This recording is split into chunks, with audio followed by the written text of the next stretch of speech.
fuck is up? Oh, oh, uneaten fruit. Uneaten fruit is worried that this stream might be gay.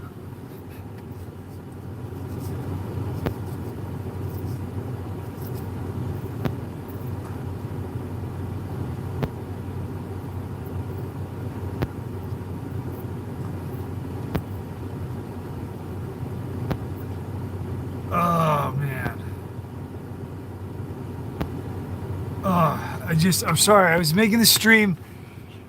Whoever was complaining is probably complaining because I took so fucking long. So I started up a stream and then and I was walking out and I saw a jar of like homemade pickles and I had to stop. I ate the whole fucking jar. And then I was looking for another one because I was still hungry.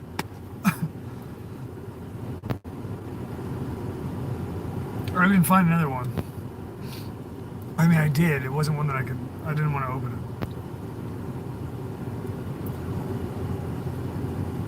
it. Dark versus red light.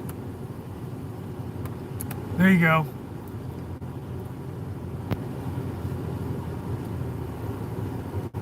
No way, bro. I'm not picking that up. That's the good stuff. Pickles don't have many calories. That's true.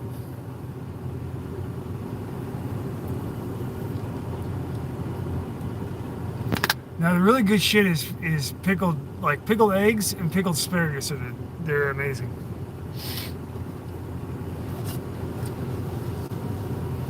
Oh, like pickled farm eggs. Oh man, just take me now. Just go ahead and take me. Have your way with me.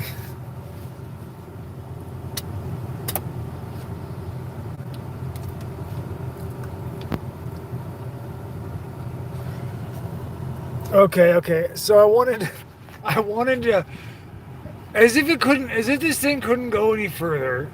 Like I'm working on my personal shit. I'm doing a good job. I'm working on music. Last night I worked on music for like several hours. I'm working on shit that I need to take care of for my personal life. Everything's going good. These motherfuckers just won't give me a break though. It just keeps on going. It just keeps getting more and more and more ridiculous. I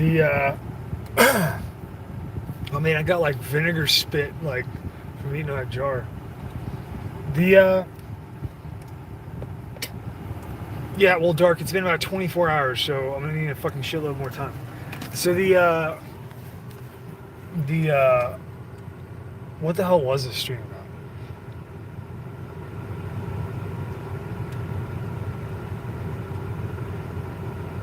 Oh, fuck off, Daniel. All right, so the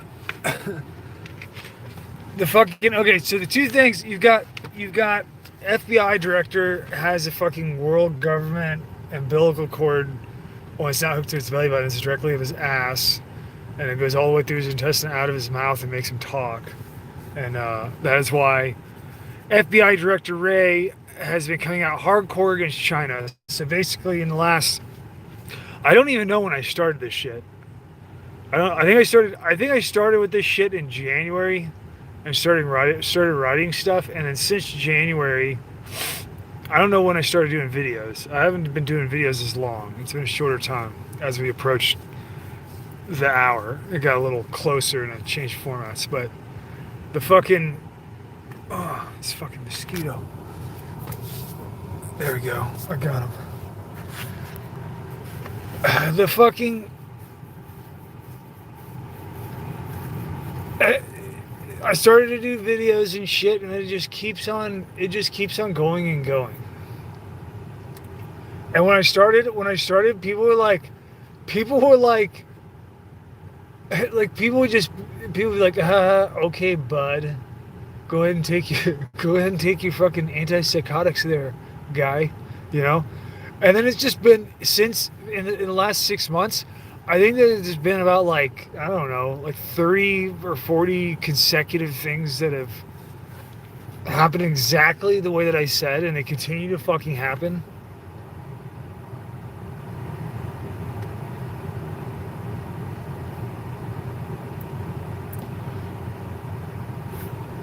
It's just strange. It's strange. It's weird that it works like that, but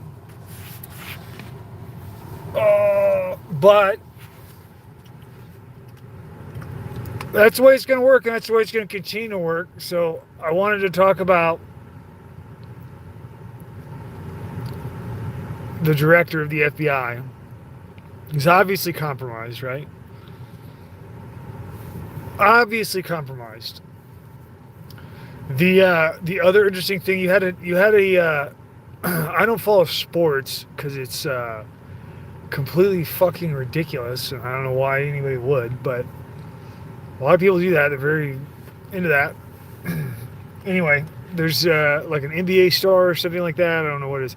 Some NBA star. I put in the thumbnail. I put a copy of this ESPN article, but basically somebody wrote this guy, this NBA guy. This is a black guy. This is like a like a hip black dude that's in the NBA, and he started writing on social media that Jews control the world. So of course, when this happens, this like everything is shut down when this happens. So when this happens, it's like a showstopper, and they have to like, so like, it's just this huge deal, right? Like, oh, don't say like, it wouldn't matter. It doesn't matter if fucking, if you're having Black Lives Matter destabilization operations and fucking like killing people and shit and burning buildings down, that's fucking fine because we care about black people so much. But then when a black person says Jews control the world, it's like whoa, cool with the anti-Semitic remarks, and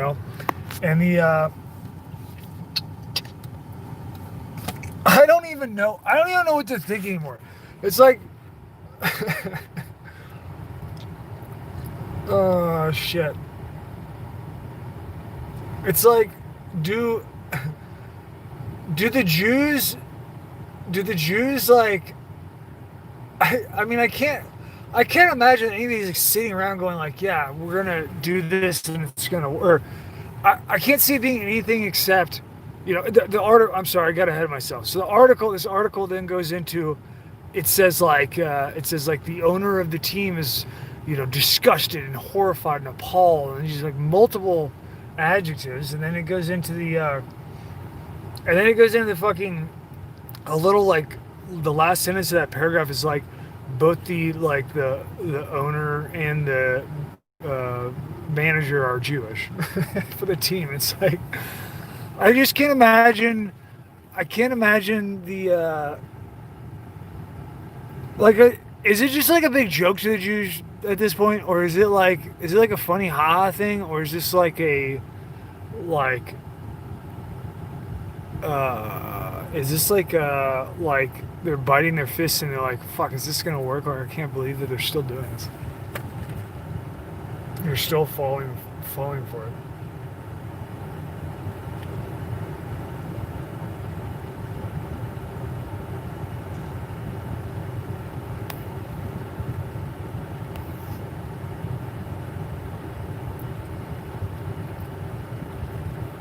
Somebody says 1,000 National Guard troops got deployed to Atlanta. What's going on in Atlanta?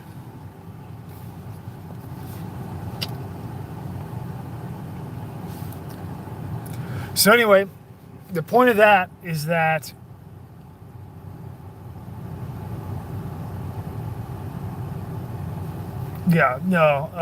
so Christian's talking about the white knuckle. He's talking about like the exposition of communism, like during the that'd be like your McCarthyism era, and he described it as white knuckle. I would agree with that. I would say that's absolutely. I'd say it's like the most. It's probably like the most important time in like world history for the past couple hundred years. Was that period? We really blew it. We really suck. Now here's the thing, right? Because I'm sure I got some Jews in here white knuckling right now. You mofos know what's going on. You know where I'm at, right?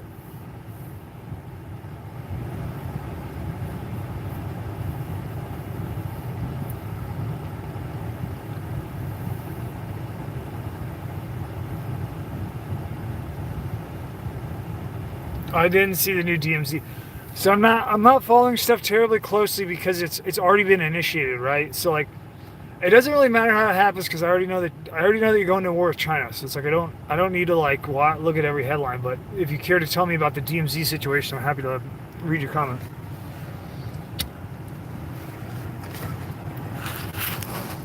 Like I don't want you guys to go to war with China, you know. So it's like I'm not like I know that you're going to go there. You're not going to get out of it uh, because of the track that we're on. Like I mean, you would need like radical societal change to avoid it.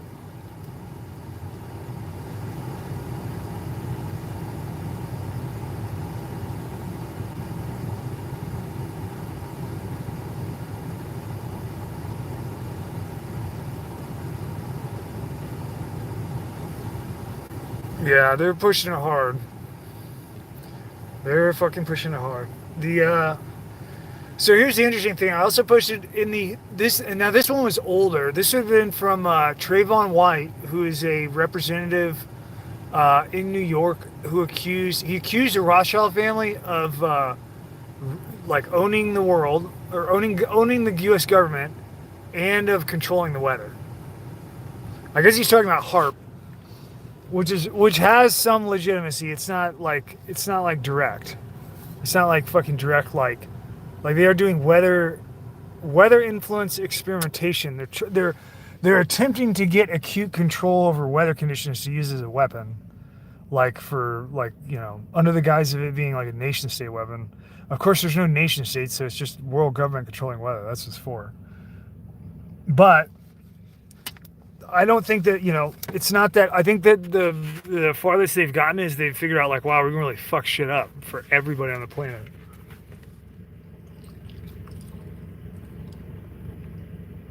Is it? Is HARP like way, way far? The last time that I looked into HARP would have been like 2016.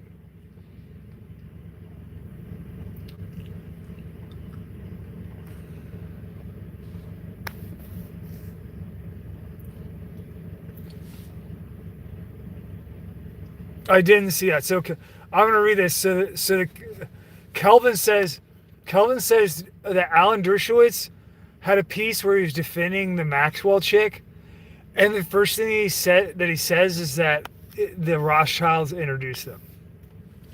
Is that an article or is that an interview? That's not a video, is it? Yeah. FBI is currently investigating China's plan to become the only superpower. Go ahead and replace China with Israel, and then that would be a correct article.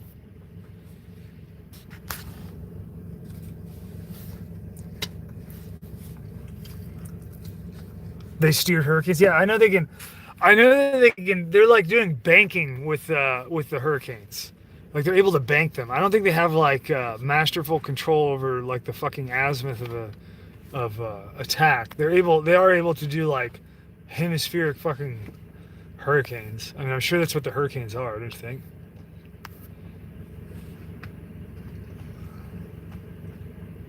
The strange noises in the sky. I don't know. I mean, I've heard stuff like that. I have no idea. I've never heard any noises in the sky. I don't know.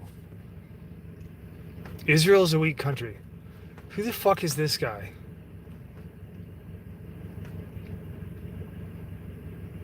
Hang on, hang on. Everybody shut the fuck up. Oh, odor. I'm sorry. I'm like really raw tonight. I apologize if I'm coming off as a total dick. Odorous, Orders Urunga says Israel is a weak country. Explain yourself, Odorous. You're very odorous.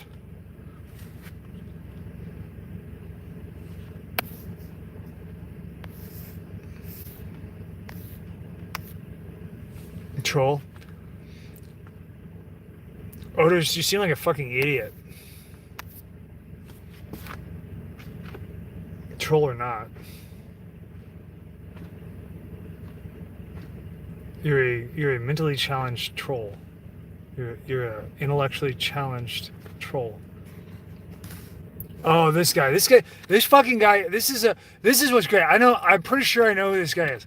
So there's somebody that made like they were like taking counties and making like they're just basically like pulling what they thought was bolo reports off the internet and then copying it and then putting pictures of me on there and then putting the county and shit and then like saying like you know this man may be armed and dangerous. So it's kind of serious because he's like, what he's trying to do is give me an engagement with the police. So he's like just putting it online at this point. He can't really he can't really send it to the police station because then that would be illegal. So he has to put it online, right? Except for the fucking idiot doesn't know that I know all the fucking cops.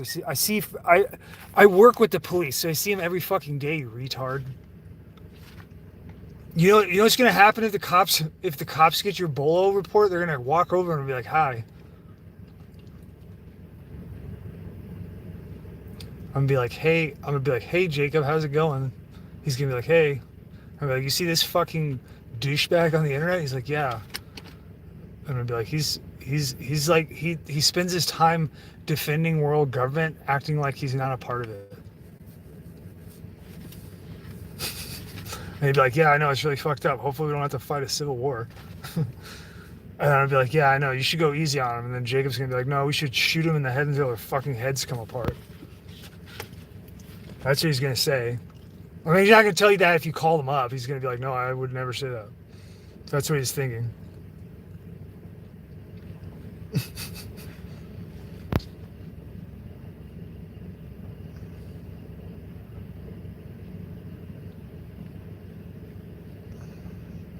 It's some fucking guy that it's obviously a Jewish man, obviously, because there's not, which is very unfortunate because you're kind of humiliating yourself. Because I'm not against the Jews.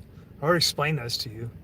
You don't need to be like coming in here spazzing out and fucking making fake bolo reports and shit.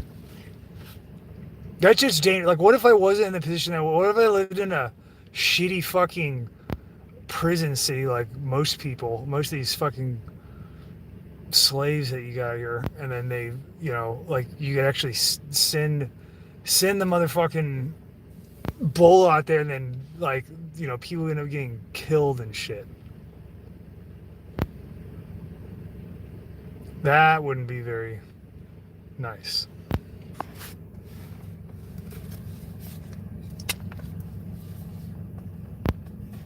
Yeah, it's the same fucking people.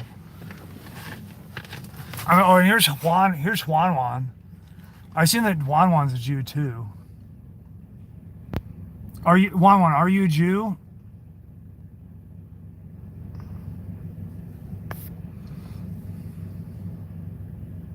Yeah, he's a Jew. So what do you mean? Why are you saying everyone that disagrees with him is Jew? I'm not saying that you're a Jew. Or maybe you think that you're Catholic.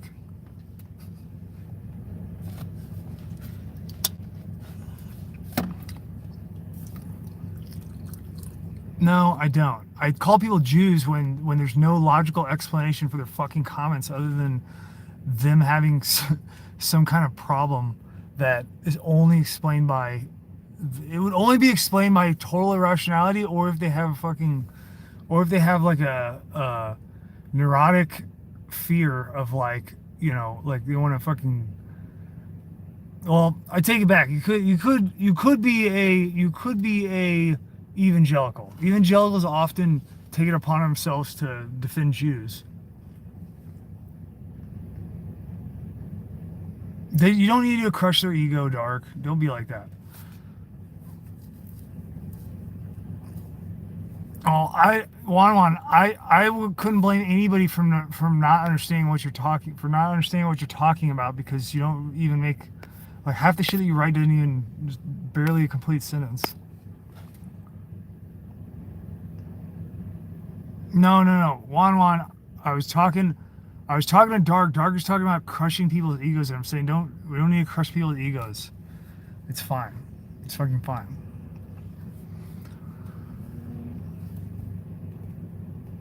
You just get... I mean, I don't know what... No, that's fine. That's fine, Juan. Look, it's fine if it's your second... It's fine if it's your second language. I don't mean it like that. What I'm saying is that, like, I can't fucking decipher what you write, because it's not fucking... Because you have limited characters. It's a short message. You got to be concise. If it doesn't explain what you're saying, I'm not gonna fucking get it. Right? That's what I'm saying.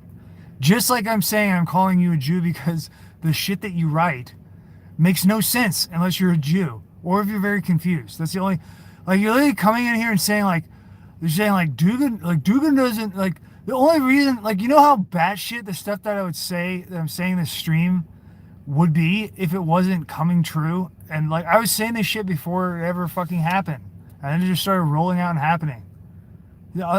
If nothing of this shit was happening right now, I just, like, nobody would fucking be in the stream. Nobody would be watching it. No idea what I'm talking about. Okay. But no explanation, right, Wan Wan?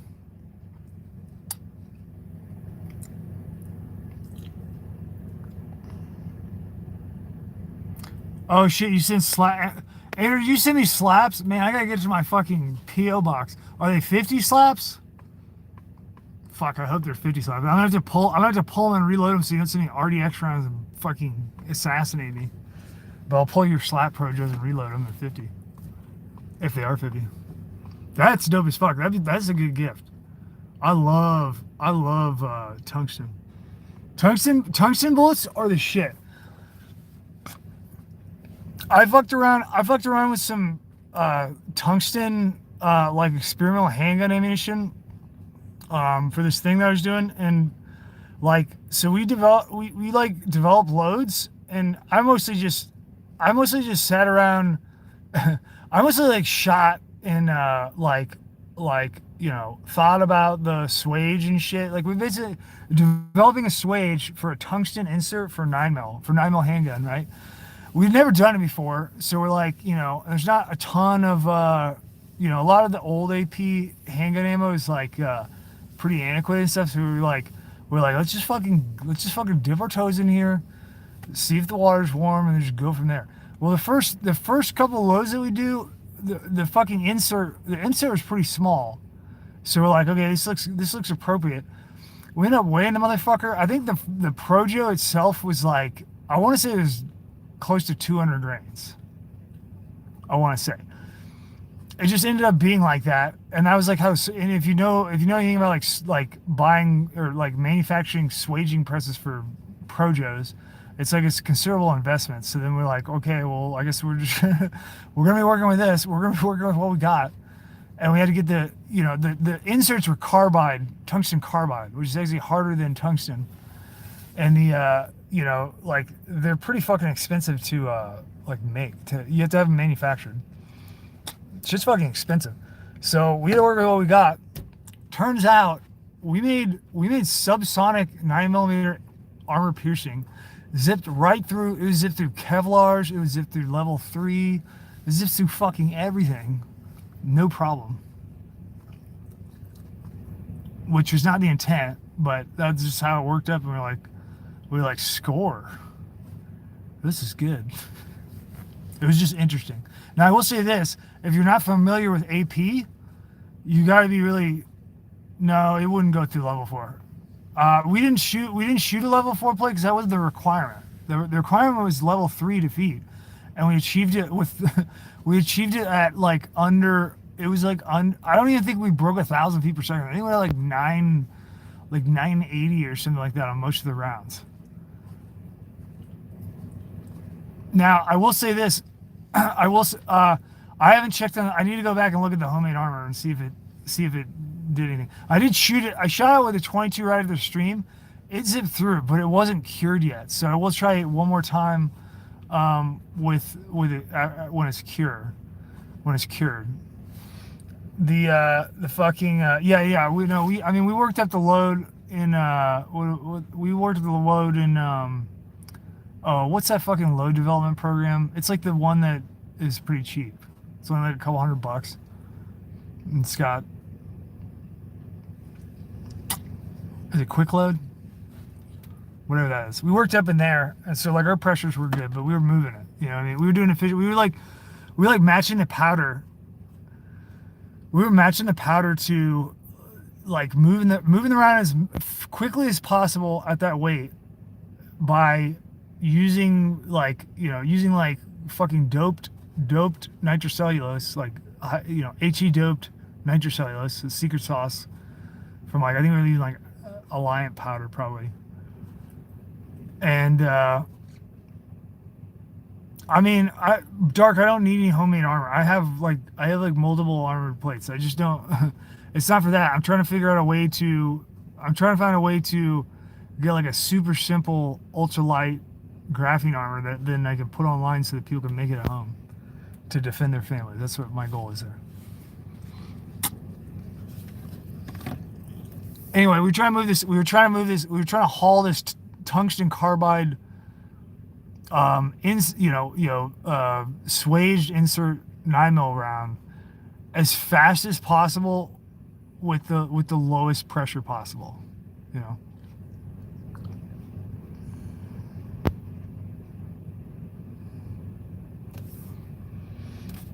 So anyway, if you've never shot tungsten, like if you're shooting AP, most of your AP, like legit AP, will use tungsten. If it's modernized, it's gonna be tungsten carbide, which is even harder. And it has you do have to, like, if you ever get, like, if we're in let's say the apocalypse breaks out and you've got fucking like AP out the wazoo that you're just like finding and shit, you need to be careful with that shit, because like we had some times where we were shooting it. We were in like a rocky area, you know, and so like we would have and we shot a lot of rounds. These are like quite a few rounds in the load development and stuff.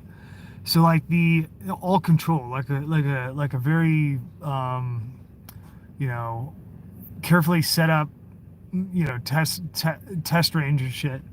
And the like we would get like impacts against like rock that would be behind the target, and then you would get the tungsten, because of the mass differential, will free itself from the lead. The lead will, like, you know, if you're shooting a vest, the lead will stop in the vest. The insert just keeps going, like it just zips on through there, right? And then the fucking if you're not hitting, like if you miss or something and you hit something hard, you're going to send a fucking tungsten penetrator. It's just gonna bounce around like a fucking BB at high velocity. And that shit, if that shit hits you, it's like, I mean, it's you're gonna be fucking canceling Christmas, I'll tell you that.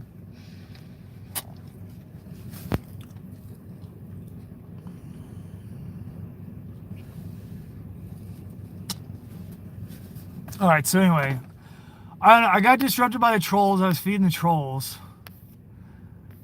Wan's in here like complaining all the time, and he won't stop fucking coming to the streams. So then you gotta ask yourself, you're like, why? Who is this person? Who is Wan? Who is the fucking other dude? I can't even remember his name. I already forgot his name. Whoever it was before Wan. It's like you have to have a mental deduction of like, why is somebody like spending the time to make it to every stream and watch every fucking video, and then they complain the entire time and say that they don't agree with stuff, and then won't give any explanation at all. You know what I mean? They'll say like they just complain.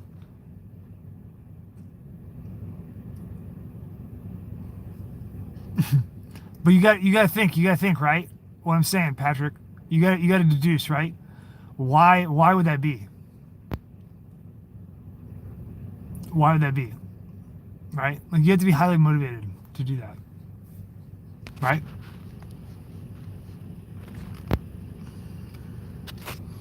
Okay, so where were we? We were talking about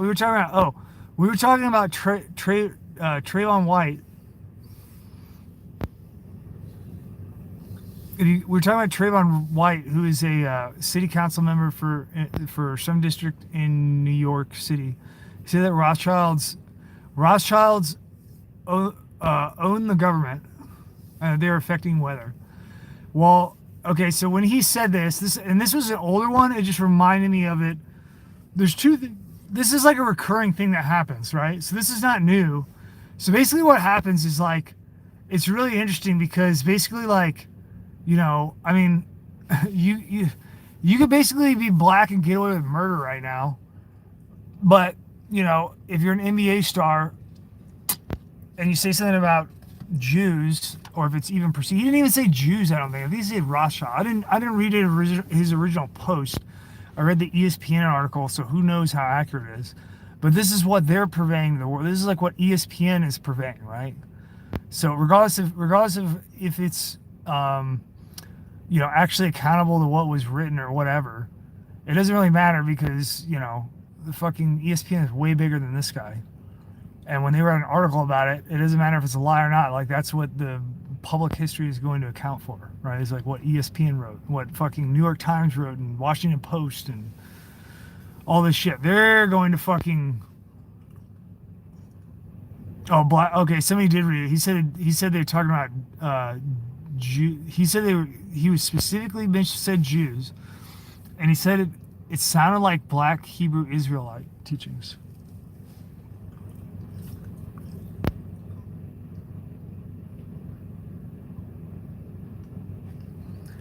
So anyway, this is a recurring thing that happens. So the other one with the New York City councilman, that is from 2018. But it reminded me of it because in that instance, the way that I learned about that incident in New York was because like I used to be like scoping out Rothschild Twitters and shit. And Nat Rothschild like wrote a little smug comment on his Twitter and blasted it out there like, basically what happened was the Trayvon White guy said it, and then the news media went around and got like quotes from Rothschild, and they were like, he should publicly apologize. And then they like made the guy fucking apologize because he was gonna like lose his job in 2018, and so he had to make an apology. And it's very similar. It reminds me of the bit. Did you guys ever see Saturday Night Live when it actually used to be kind of funny? Norm Macdonald was on there and he used to do the Weekend Update. And Norm Macdonald had, so like Marlon Brando, I guess you guys are a bunch of young bloods, so you probably don't even know who the fuck Marlon Brando is. But he used to be a suave motherfucker, like in his heyday. He was like the man. Whoever, I don't know who you guys are idolizing now. It's probably like, you guys are probably like, I don't even know. I don't even know who. It's probably some transvestite or something that you guys are like, man, this is the best actor ever. But Marlon Brando's Lil Wayne's dad? No fucking way. So Marlon Brando like said that the Jews control Hollywood one time. Didn't even in no way malicious. He's in Hollywood. He's a fucking A-list actor doing movies all the time. And most of his roles are like psychological roles. He's doing like fucking Captain Kurtz and shit in Apocalypse Now. Yeah, The Godfather. I mean, he did a bunch of fucking epic shit. That was deep psychological roles, right? So he's extremely familiar, like he's familiar with everybody. When he was familiar with everybody in Hollywood, and and so like he was saying, like he was having like a what do you call it, like an in-depth, like a no holds barred interview, where it's like, let's get into the dirt, like let's talk about it. He's like, well, Jews control Hollywood. They're like, whoa. He's like, what? and then so Norm Macdonald did a skit about this on Weekend Update, right? Norm Macdonald did a skit about this on this Weekend Update bit, and he said, and how Norm Macdonald is, he's super dry, so he's like, so Marlon Brando says that Jews control Hollywood. And then he's like, in response, like Brando was, he's like temporarily suspended from all filming, like And then he's like, and then he had to do like a public apology, and then he like follows up with it. He's like Marlon Brando has publicly I think it's two separate bits. So the first bit in Weekend Update is like, Marlon Brando says that Jews control Hollywood, and he can no longer make film. And he was like blacklisted for like a week or something. And then the next week he like was like forced to do a public apology, and then he was like signed for a new movie. And then so he did a new bit, and he was like, in current news, Marlon Brando has apologized for saying that Jews control Hollywood. He is therefore permitted now to work again in Hollywood. It's just like, fuck, it's fucking hilarious.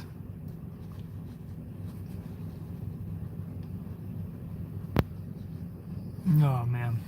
So anyway, Norm Macdonald, his skit reminds me of that, and so does the Trayvon White thing. It's just so like, I mean, I don't even get it. I don't even understand the psychology. I'm talking about the people that like go out of their way to fucking make a big deal out of, you know, like I'm talking about the Jews that are like ultra sensitive about, you know, fucking stomping out any fire where anybody says the word Jew.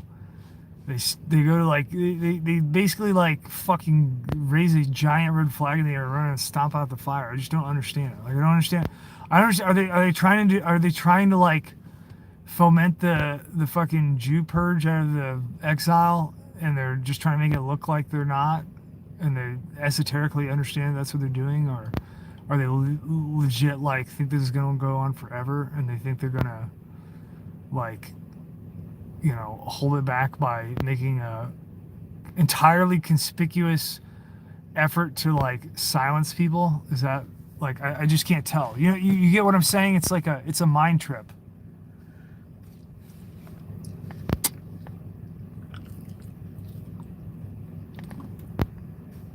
Well, right, but look. So here, this is important, right? Yeah. So Christian D says what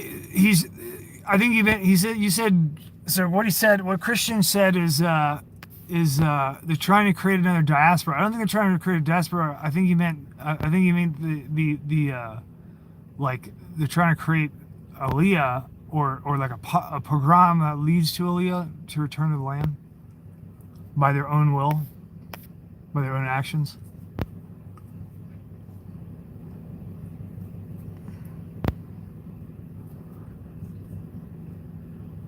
Yeah. Okay. Yeah. So we haven't really talked about this because the reason I haven't talked about it is because I'm not qualified to speak on behalf of Jews. You know what I mean? So it's like, that's just out of like, you know, like out of respect for people, I'm not qualified to really talk about it. But they also don't talk about it, and they're also not qualified to talk about it because it's technically, you know, it's God's plan. So it's not like they're fucking running the shit. You know what I mean? And I think that's the biggest, you know, like I can see this. This is what I can see really clearly. So like Judaism as a religion, the core, you know, like the Jews often, like if you, as a non-Jew, if you try to examine Judaism, try to like understand it as like what is this, and in the West we think of things as religion, and so we use that as the lens to examine everything, right? Judaism isn't a religion. Judaism is like they are on lockdown and they're just like waiting, and that's it. And then from the outside it appears that you know, because of the way that Jews are highly engaged in Judaism, like the more Orthodox you are, the more engaged in the commandments, which are all encompassing, like every aspect of life. And then it can really get the appearance that it's like a self-serving thing, like, and I think, and of course there's people that are like that, right? That, you know, they're in the diaspora, which is not, you know, they don't have redemption yet, so they're not going back yet. So they're you know, they're treading water, right? And so it's like, if you're treading water all the time, then it gets real easy to like focus on like, how do my fingers go through the water? How do I, you know, you can get like really into the moment. But my point is to like a Western observer, like Judaism is not, the ultimate goal of Judaism, right, is the sanctification of God by bringing God out of hiding and bring it into awareness for the entire world. That is like the ultimate broad. Like if we could just put it in like a macro sentence, that would be what it is. Now, the difference in perspective, like my perspective, this is just my own perspective. So I'm sure that you could find fucking 10 lines of fucking rabbis that would disagree with me. I'm sure. I'm sure you could also find 10 lines of rabbis that would agree with me. They wouldn't be loud. They'd be very humble. The like Judaism is not about Jews. Judaism is about the sanctification of God. It's not for like the benefit of Jews. Like, Jews aren't in Judaism. I'm talking about like in the formality of like if you read the Tanakh, if you read the Word, and you look at it like what it says, it is not. It has nothing to do with the benefit of the Jews. The Jews are a pivot point or like an index point in order for like God to be sanctified to the rest of humanity, like against them at their expense. You see what I'm saying? So it's not like a fucking, it's not like a like let's please the Jews thing. Like God wants to please the Jews ultimately. It's like for God's pleasure, for God at the Jews' expense.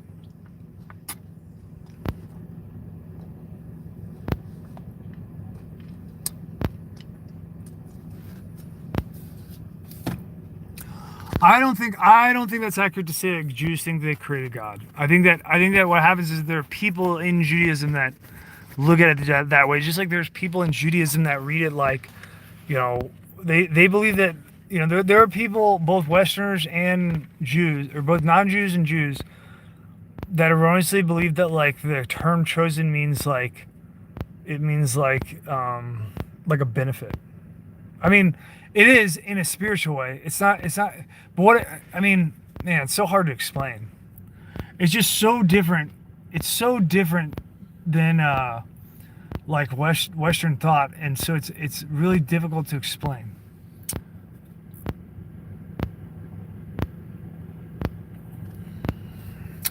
Well, so the Messiah, the Jewish Messiah, they don't call him Messiah, they call him Mashiach, right? So the Mashiach comes according to God's timeline, and so like the Jews are related to that in terms of fulfilling commandments, right? So like the commandments, there are 613 commandments that Jews follow, and it's pretty much like, you ideally would follow all of them to a T, but a lot of them are interpreted by rabbinicism. And if you're not familiar with rabbinicism, that would be Pharisees, right? And there used to be multiple sects of Judaism that are gone out of history. They're like wiped out from war, from like civil war. And so, like right now, the interpretation of Judaism for, a long time, I believe like since Second Temple era, has really been focused into rabbinic interpretation of things. And the cool thing about Tanakh is that when you read it, it's like every single person that reads it is going to see something different. You know what I mean? So like with Jewish commentary or with a rabbinic commentary, you will see what the rabbis see. But if you read it yourself,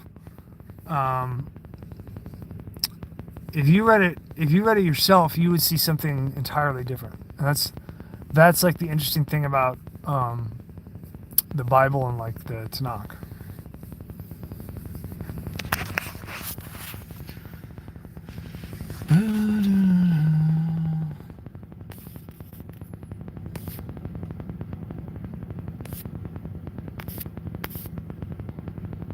Oh, my mic is popping. Sorry, it's probably because I'm screaming into it. Sometimes because I get used to my internet connection sucking, and then so I'm like an old person that's never used a phone, and I'll be like, "Can you hear me, Johnny?" Like holding up the phone like way too, or like somebody screaming into when they turn the speaker on, for their phone.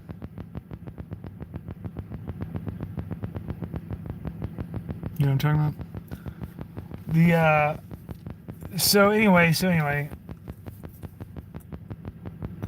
those are most of the things those are most of the things that I wanted to talk about. I wanted to talk about how, like the university purges are getting warmed up. They're not in a full swing yet. Like the Chinese purges out of the United States, like making examples of specific Chinese people that have been emplaced here, Chinese nationals, and like sacrificing them as a as a part of the buildup of the narrative to get us into war with China, by making China a subversive threat in the United States. This is all. So this is what's really interesting about this, right?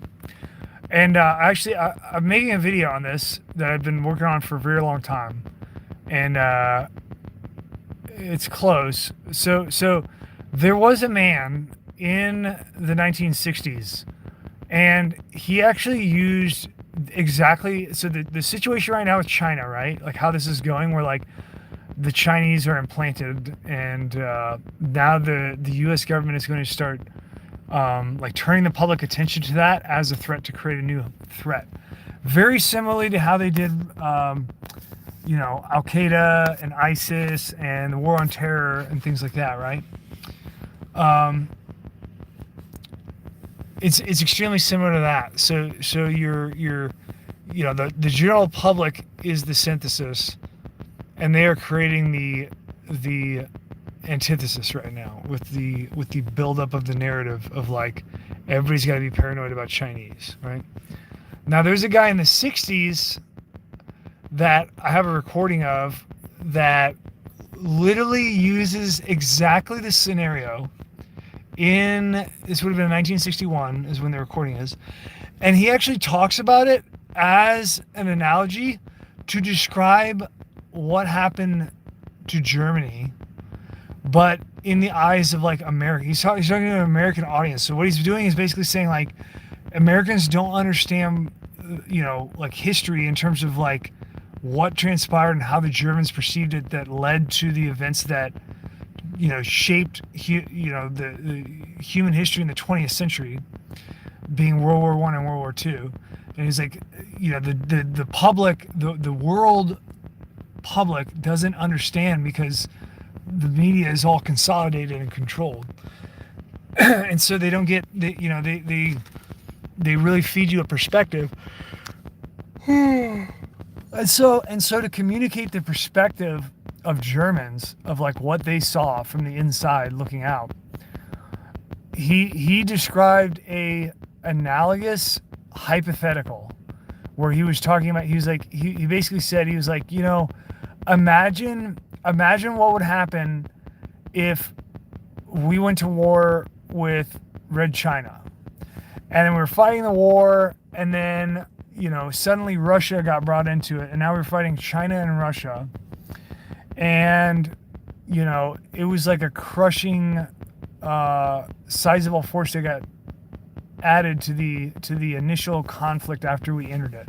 So like they came on, and now it's just way too much. Like we were good before fighting China, but now Russia comes in out of fucking nowhere, and like boom, now we're fucked. And now we lose like tons of our men, like whole generational losses of men out of the gene pool for both like the people and the nation, and it's like unrecoverable, right?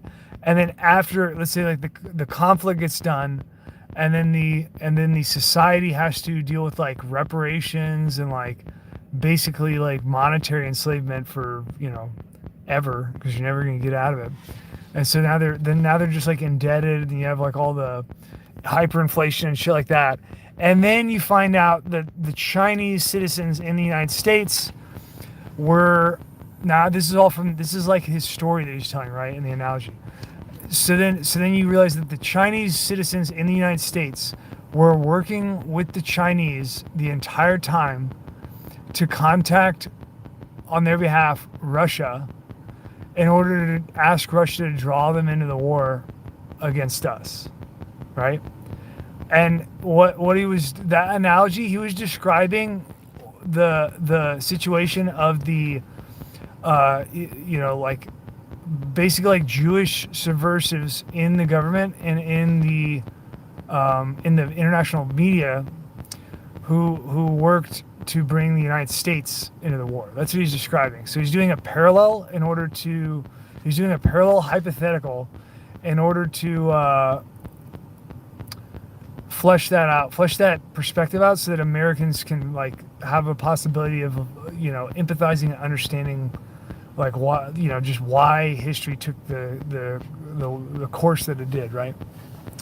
It's really interesting though to me that he used that hypothetical, because it's essentially like it's almost like a fucking parallel of what's happening now, so what is happening is that, like, world government, in order to continue on course, like you couldn't have, let's say, for example, if we went on the present course and stayed in stasis, like how things are right now, you can't have world government, because there's too much autonomy in the nations. And the biggest ones are the United States, which is now we are completely subordinated by our economic system that we use nationally, the Fed being the Fed, right? It's really just using money in general, but Fat Chance fucking explaining that to people, it makes their fucking brains melt out of their ears before they understand it. So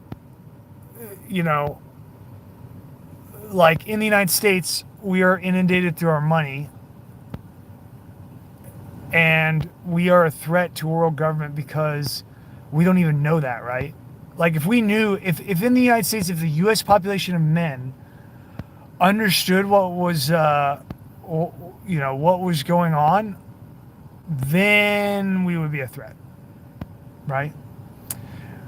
And we wouldn't really be dangerous. We would be a threat, but we wouldn't be dangerous because let me think of how to say this. So like I'll put it a different way. So the United States, the people, the military-aged males in the United States are still a threat now because they have a bunch of guns, and we're extremely aggressive, and we're not afraid to use them if we have a reason to. Like if we perceive by our own sight that it's the right thing to do, then we will like go to war with anybody. We'll go to war if it's fucking stupid. We don't give a fuck, right? Like we're idiots. So like that's who we are. So like in that regard, like we're good because we're financially restrained by having our economic system completely controlled and our federal government completely controlled. And that really puts a lockdown on it. As long as everybody keeps on watching fucking TV and fucking like keeps using social media, then you're good to go. But it's really dangerous in that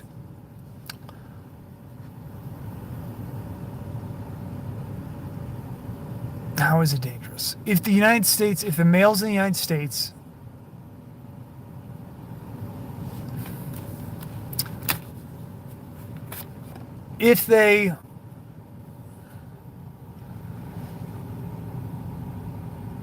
so like we're let me backtrack.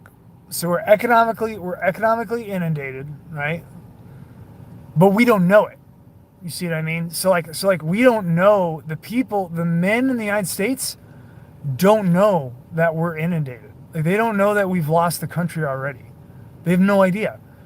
Well, that basically means that like we haven't lost the country, because as long as you don't know, and as long as you don't accept it in your heart, then you can always hi-ho diddle up the middle and just fuck shit up. You know what I mean? And that's chaos. And that's like, it's like Murphy's Law. Murphy's Law is that professionals are predictable and the entire world is full of amateurs. That's Murphy's Law, right? So like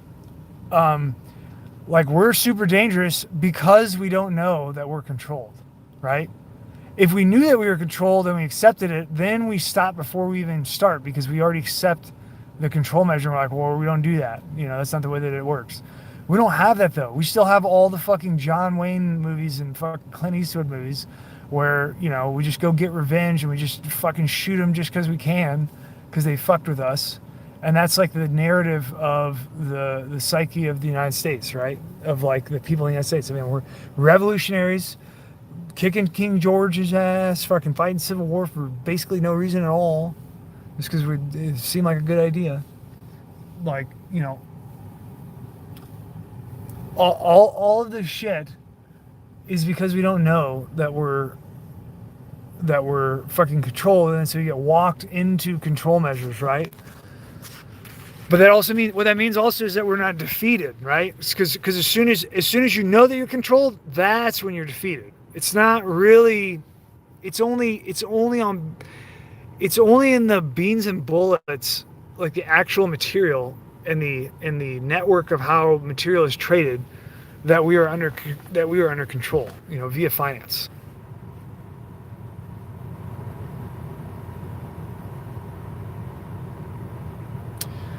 Right? Well, China is dangerous because they're so homogenous. They're racially and nationally homogenous. And so like China is going to back China. It doesn't matter if they're fucking wearing some kind of golden yin yang eagle pendant on their flag or the communist flag. It doesn't matter. You know, like to Chinese, it's all the same. Like they're going to be China, and they're people, right? And it doesn't matter. And so right now, they're communist under the CCP. They're not really communist. It's just, you know, that's just the name that they call communism. Communism doesn't even really exist. So they're taking money. I'm talking about the central banks are keeping China afloat by injecting money and then creating the trade situation between the United States and China, which is why all of your shit gets made overseas and you've lost all your industry in the United States. That's why, because central banks set it up. And because central banks are trying to make China strong, the reason being because central banks are run by Jews and they want the United States to go to war with China, right? So that we punch into China and make a hole so that China is no longer racially and ethnically and nationally homogenous, right? So that people can spill in there and you can walk around and blend in not being a Chinese national. Because right now, if you're not a Chinese national and you're in China, you're gonna have about 10 cameras of your butthole everywhere that you go. Because they got that motherfucking shit on lockdown, right? And that's a huge problem. If your goal is to take over a fucking country subversively, you got to do it all externally. Like if you're in there, if you're physically located in China, you got to be careful as fuck. And even if you're not in China, but you go there every once in a while, you be careful as fuck, because if you get the wrong element of the government, like some subordinate element that's not even aware of the Chinese-Jewish relationship, and then they think that, like, you know, they think you're some kind of spy or something, like you just fucking disappear. You know what I mean? They just come kill you overnight, and you're not even, you know, like, you don't stand a chance. So it's like it's not a free fire zone where you just walk around doing whatever, nobody gives a fuck, like in the United States, right? Like in the United States, you can just go, you just go and fucking write a bill that's like, okay, this new bill is America has to kill itself, and then Congress will be like, yeah, you know. Like, you can't do that in China. They're not going to let you do it. You're not going to blend in. You're going to stand out like a sore thumb because you're not Chinese. So that's why the United States has to go punch a hole in China with World War III. The reciprocal of that is that the United States gets their fucking nose bloodied pretty hard, right? So, like, when we go to the war with China, like, you know, I don't know what your newspapers are going to say. I'm going to guess that they're going to say that you won and you did a great job. But you're going to lose a substantial number of soldiers. And the point of that is to get rid of that whole, you know, have some humbling losses that are so great that it, like, really gets rid of the whole, like, you know, fuck it, we'll fight anybody. Like, we'll, you know, like, really puts us in our gives us a gut check and puts us in our place, right? That's like what my feeling is on the reason why. And so you can't have world government without that. If we stayed in the current stasis, China and the United States are a threat, and they just maintain their status as a threat until they can be shifted through dialectic into pacified states via war against each other, right?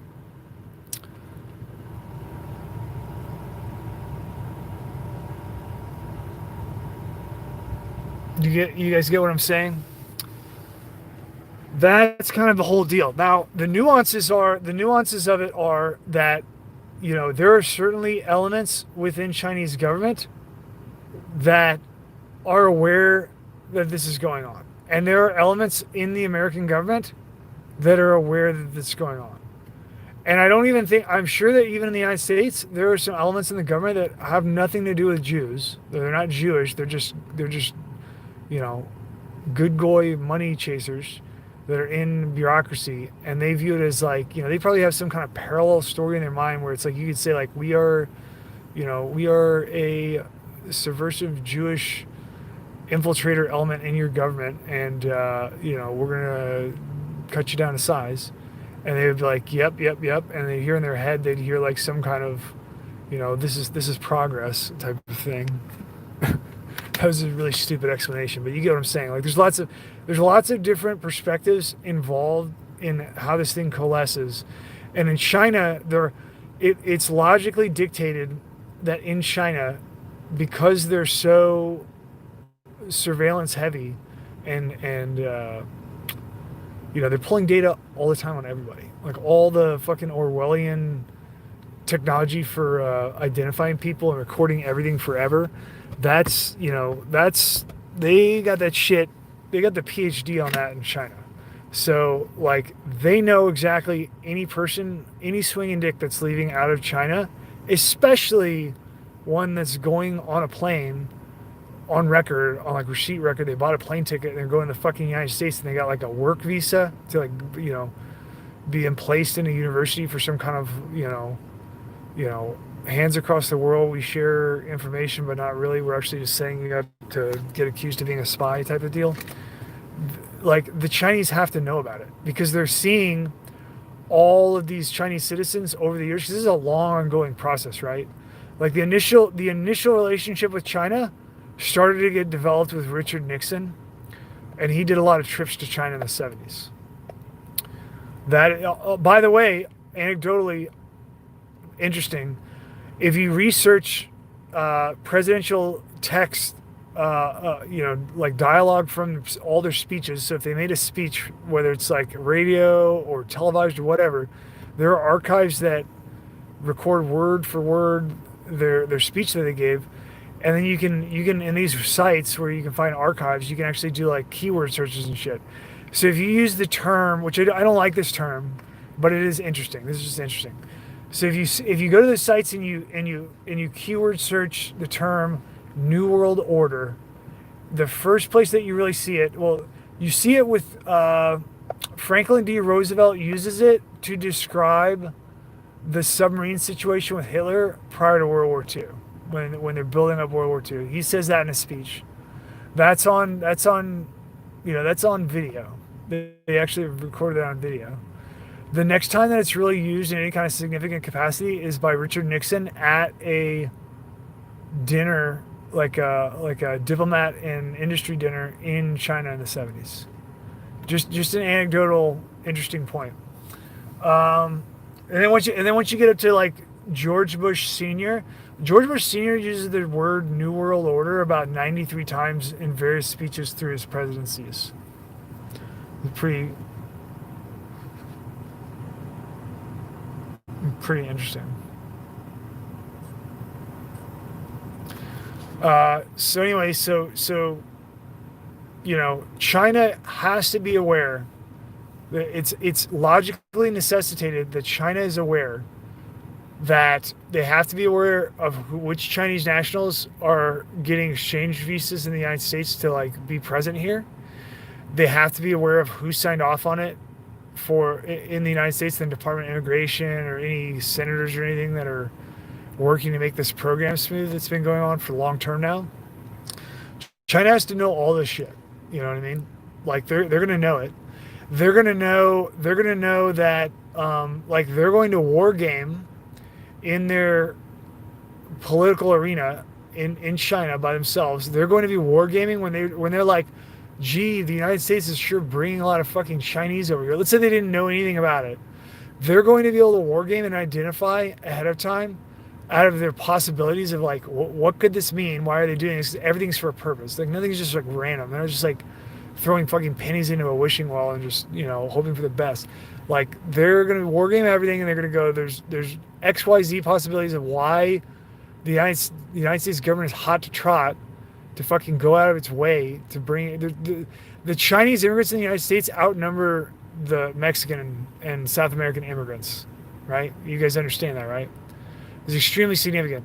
The news doesn't talk about that. The news paints the red herring of South America immigration, which is like the cover, right? It's just like a secondary. It's like a secondary backup for chaos, creating fucking chaos and social disorder and dysfunction. And then while it's going on, the real thing is like they're bringing a bunch of Chinese, right? China's got to know who's coming here, who's signing off on it, why they're purportedly here in the public narrative. They're going to, in their war games, they're going to learn as one of the XYZ possible motivators of why this would happen. They would have to be like, they're setting us up. Now, the other part of that is that Chinese culture is extremely different than American culture in terms of because they are a homogenous society and the Jews can't break in and like run the media. They can only like own companies and shit, but they can't really interface directly with the public in the way that Jews can here. Because of that, the Chinese are across the board culturally aware of Jewish rule of nation state powers through the financial system. So this is known by like everybody. I'm not even talking like government officials. I'm talking about like regular ass Joes walking down the streets, or whatever Chinese Shishong or whatever the fuck their name is, walking down the street. They know they're very familiar with their own idea of what's going on, and that idea is that Jews control the world through world finance, and they also necessarily then control the Jews at the government level when the money comes in. And they view it as like, once it comes in though, our Communist Party protects us and, like we're good to go. So that's just like a kind of a winded explanation of the clusterfuck of insanity that is your world in 2020 between China and the Jews in the United States. And they have to let me put it down. We got some. We are dipping a very fine. This is actually a 2020, probably about like 2 weeks old. A 2020 Grizzly Winter Cut Long Green, and we're going to be enjoying this with a side of. We're going to have a Cabernet Sauvignon.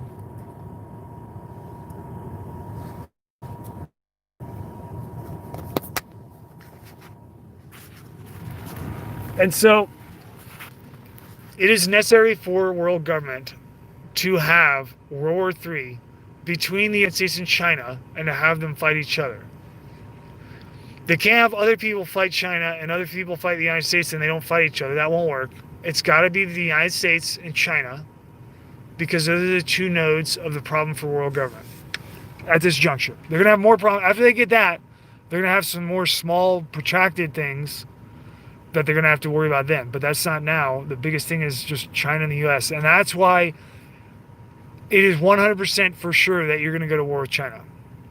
Unless there is a radical fucking I'm talking like you're going to fucking notice it, radical change in the United States among all the citizens of the United States and really the world. It can't just be the United States. It has to be like the entire world has to come to an understanding. There's basically only two understandings that they can come to.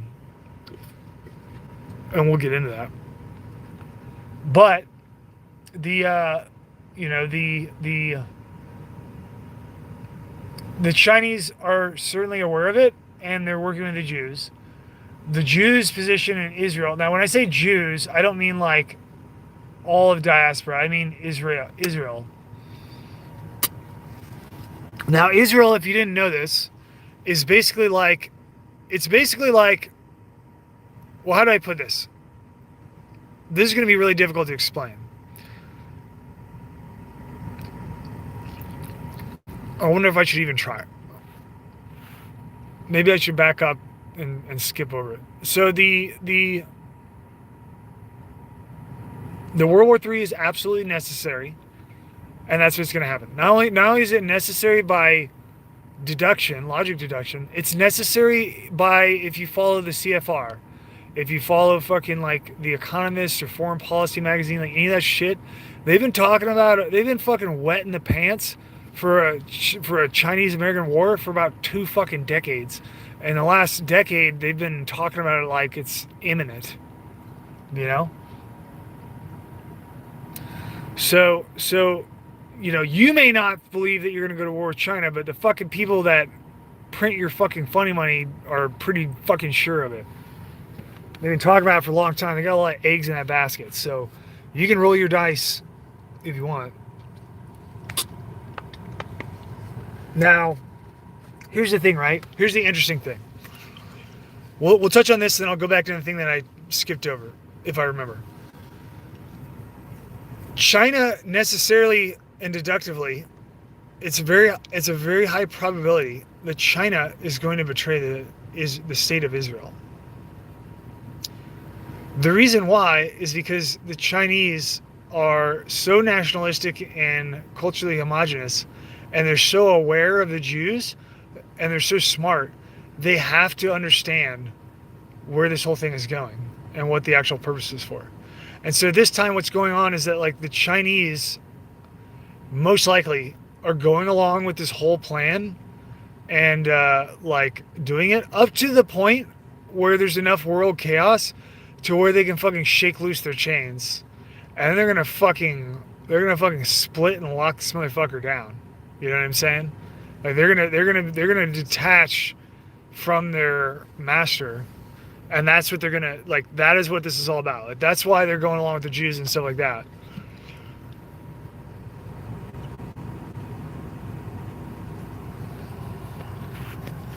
Now, I imagine that Jews probably know that too, because they're probably wargaming.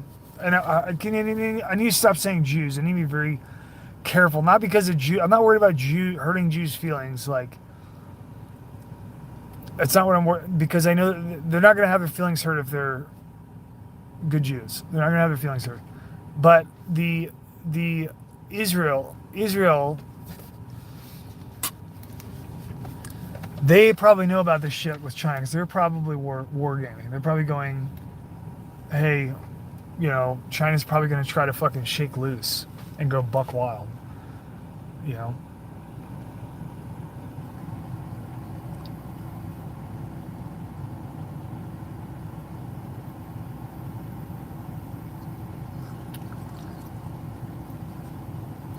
So if you didn't know this, so to describe this for anyone that's in this stream that's unfamiliar with these streams and stuff, so the first thing I should say is that, although this is probably gonna be like fucking mind blowing to you, I'm actually not anti-Semitic.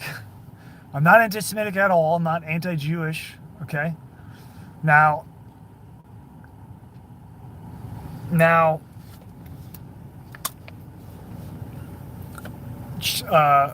the state of Israel, right, essentially comes from the court Jews.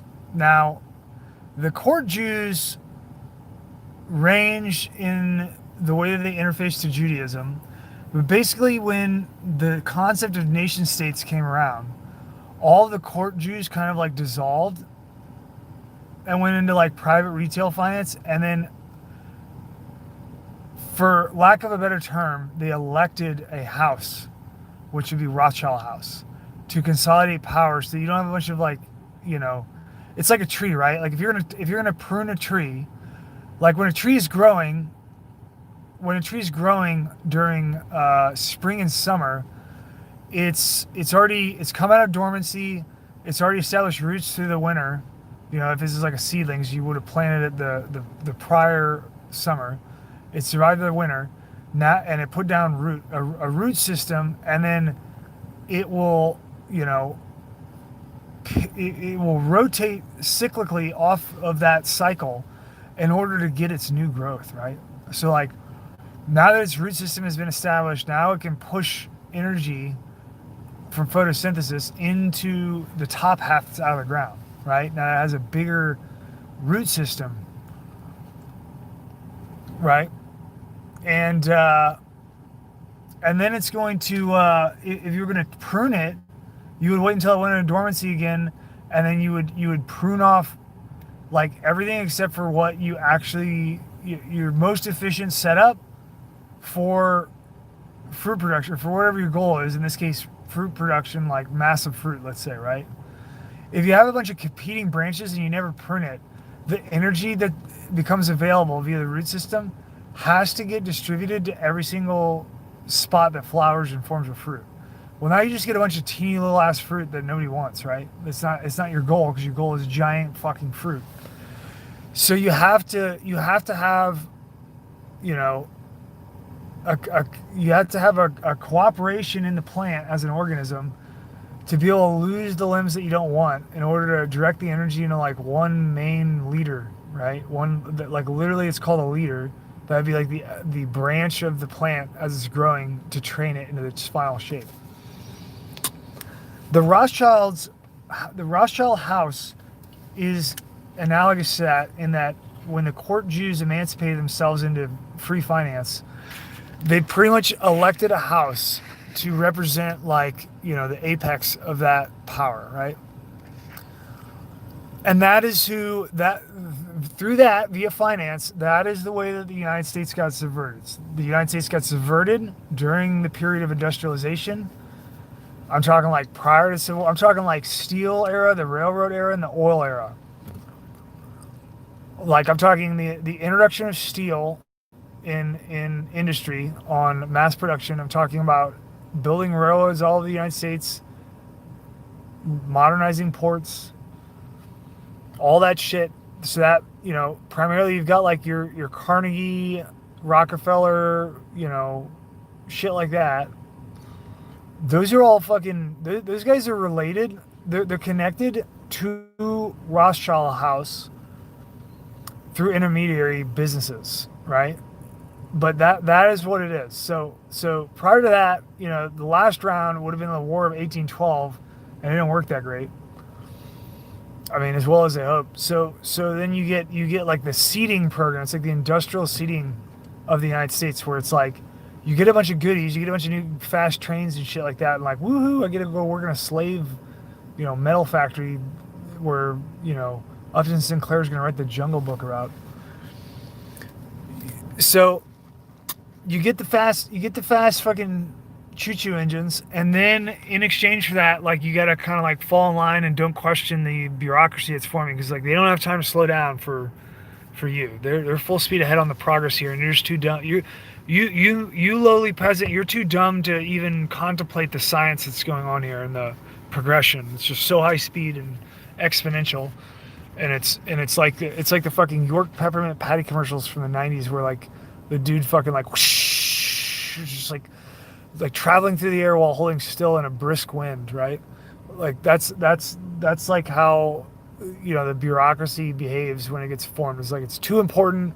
It can't slow down for you to, you know, fucking question it or give it a good idea or check it against the Constitution or anything. It's just like, we're just building fucking railroads everywhere, and damn your Constitution. Like, this is capitalism, right? And then the term capitalism, you know, completely dissolves and dilutes the concept of like free market. Then from there, from the Industrial Revolution, you know, of course you get the Civil War. Well, you know, like obviously the Civil War was completely financed by Rothschild House on both sides, and that was a part of the entire process of, like, you know, they basically, through industrialization, they consolidated the United States as, you know, like harvesting its resources putting in an infrastructure to transport them around from the interior of the United States to the exterior through the ports and just send all their goods out, right? And so a lot of the stuff that we're talking, like if we're talking like the basic level, like just raw commercial product for export, we're talking like, we're talking like sugar cane, we're talking tobacco, we're talking cotton, shit like that, right? Well, because of the way that the United States is stratified in its topography and the Earth's axis, you get longer growing seasons in the South that are more favorable to that kind of stuff that you're exporting. And so the South, because they consolidate the United States into an organism, like they basically turn the United States into a Ford factory to strip its resources out. And then how the United States was before would have been like a bunch of independent nodes, which are families running farms and then helping each other out. Like it's not like they're just like dumb, like walking around like we just can't figure out how to fucking make a world government here. It's like that was never the point, right? Like we're just living and we're like, we're living, we're humans, we're living, we're connecting to God, things like that. They turned it into a Ford factory with like high efficiency and coordination through the entire United States, and the United States like doesn't even like never even saw it coming, like couldn't even fathom. The politicians, the fucking industrialists, like nobody could fathom that they were turning the continent of North America into a giant Ford factory and then treating it like it's a factory floor and then pulling fucking resources out of the interior by putting like transport infrastructure through it, oil and railroads, using the South, which naturally becomes, as they keep on flooding in the demand, money, and then creating demand and exporting shit, it creates a greater drive to grow crops and shit, right? And so and the South is automatically naturally selected to be more advantageous to that, right? Like you're not going to grow a bunch of fucking sugar cane and fucking tobacco and cotton up in like, fucking North Dakota or something like that, right? This is gonna be better in Alabama. You're gonna get greater yield. So that's just how it ends up because of topography. But the reason that they got stimulated in doing so much of that, like mass agriculture and shit, is because of this infrastructure network and how the people on the ground see it, right? They don't like the Southerners. They see it like this is just money. Like we're just getting money, and that's all that matters, right? Much like today, what we're doing is everything is about money. We're like we just need the money, right? Like we just need the cars and the fucking and the chick. We need the fucking hot dump cars, and we need the hot dump chicks with the dump shorts, right? And like that's all that matters is boats and hoes, right? They were doing the same fucking thing back then, right? And they couldn't see what was coming, and so they're just blindsided over and over and over again like a fucking idiot. And this is like, pre-Civil War, right? Now on the you have like a second tier of that, which would be like processing, right? And this is where your modern industrialization that's normally associated with the Civil War is kind of like taking place. And that would be the process. That would be like pre-processing or staging. You're basically setting up like staging. You're adding a new department to the Ford factory, which is the North America. Oh fuck, we're gonna die on battery. Oh wait, no we're not. We got a charger right here. Oh man.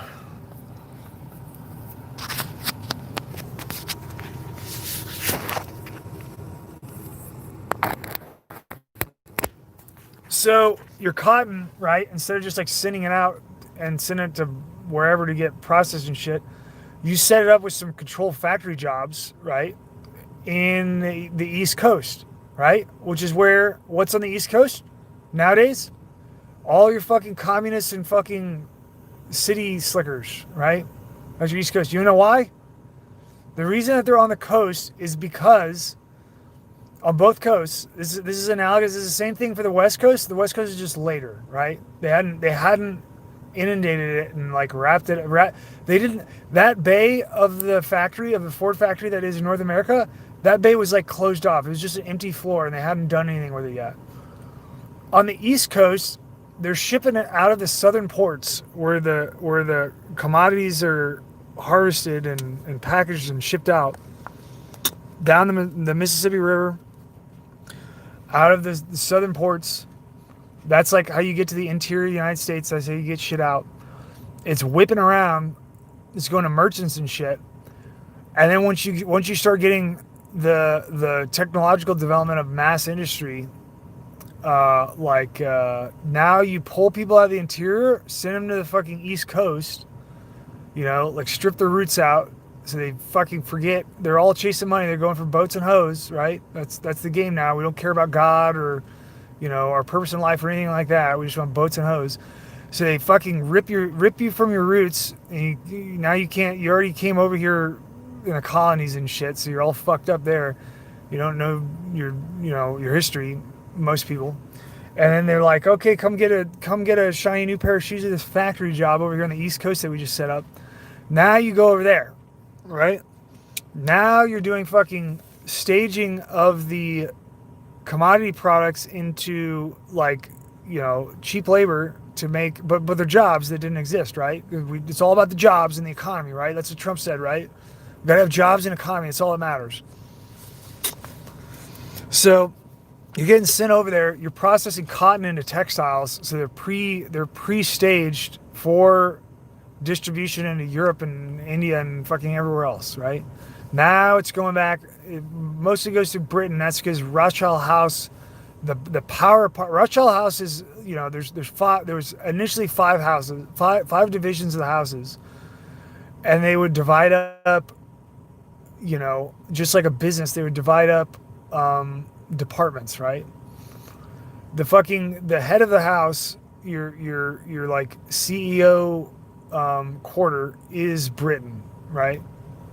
And the way that they got Britain was with the Cromwell Revolution, which would have been like I think it's like 1550s if I'm not retarded. But before that, the Jews got I'm not even talking about financiers or any of this. I'm saying like all Jews, like every Jew. If you were a Jew and somebody knew it, you got fucking kicked out of England, right? So they kicked all the Jews out of England prior to the Cromwell Revolution. I think it was like 1285 probably. All the Jews got kicked out of England, right? Probably because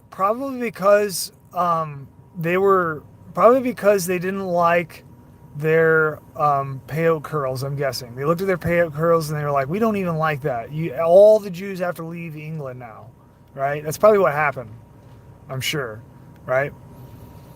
So anyway, so there's, their neurosis about peyote curls, drove the Jews out of England, and then they went to Ireland.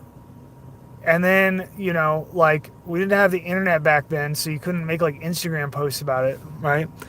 And so the fucking kings and shit like that, like the peasants, the citizenry of Britain, they just knew that they just didn't like the Jews, right? That's all they knew. They don't know. They're not on, kings. The kings are not talking about their, diplomatic king shit and sharing that shit with the peasants, right? So the peasants just know, like, we don't like the Jews. King kicked them out. Like, we don't like the fucking Jews no more. They're bad. Jews are bad. And then the royalty is like, chasing boats and hoes again, and they're like forgetting about like why they kicked the Jews out of England. And then so by kicking them out, they went to Ireland and just did the same thing in Ireland that they did in England, right? And so Ireland starts like becoming economically developed and has a lot of stuff that England wants, because England's like powerful and Ireland's not powerful, and they're coming to power. So then England goes down with a mercenary army and fucking takes fucking Ireland. And that's how you get to fucking Ireland in the UK, right? And then you get the Cromwell Revolution, like right after Elizabethan era, and then you get you get Cromwell. Oliver Cromwell comes in there and takes a motherfucker over. And if I'm not mistaken, I mean, like, I could give a shit about modern day Britain, But if I'm not mistaken, that party is still around, isn't it?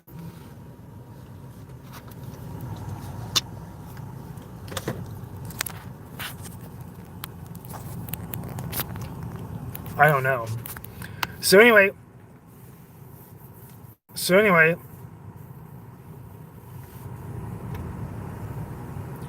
so that was kind of like a backtrack. So you got the factory jobs on the East Coast, right?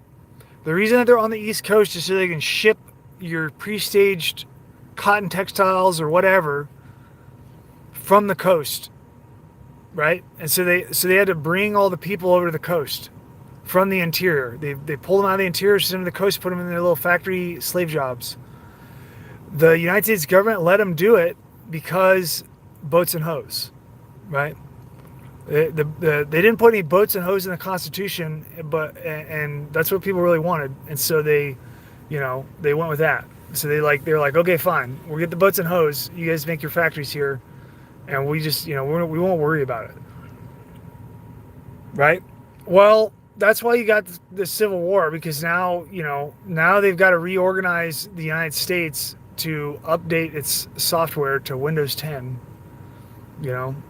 You gotta get your mandatory update, and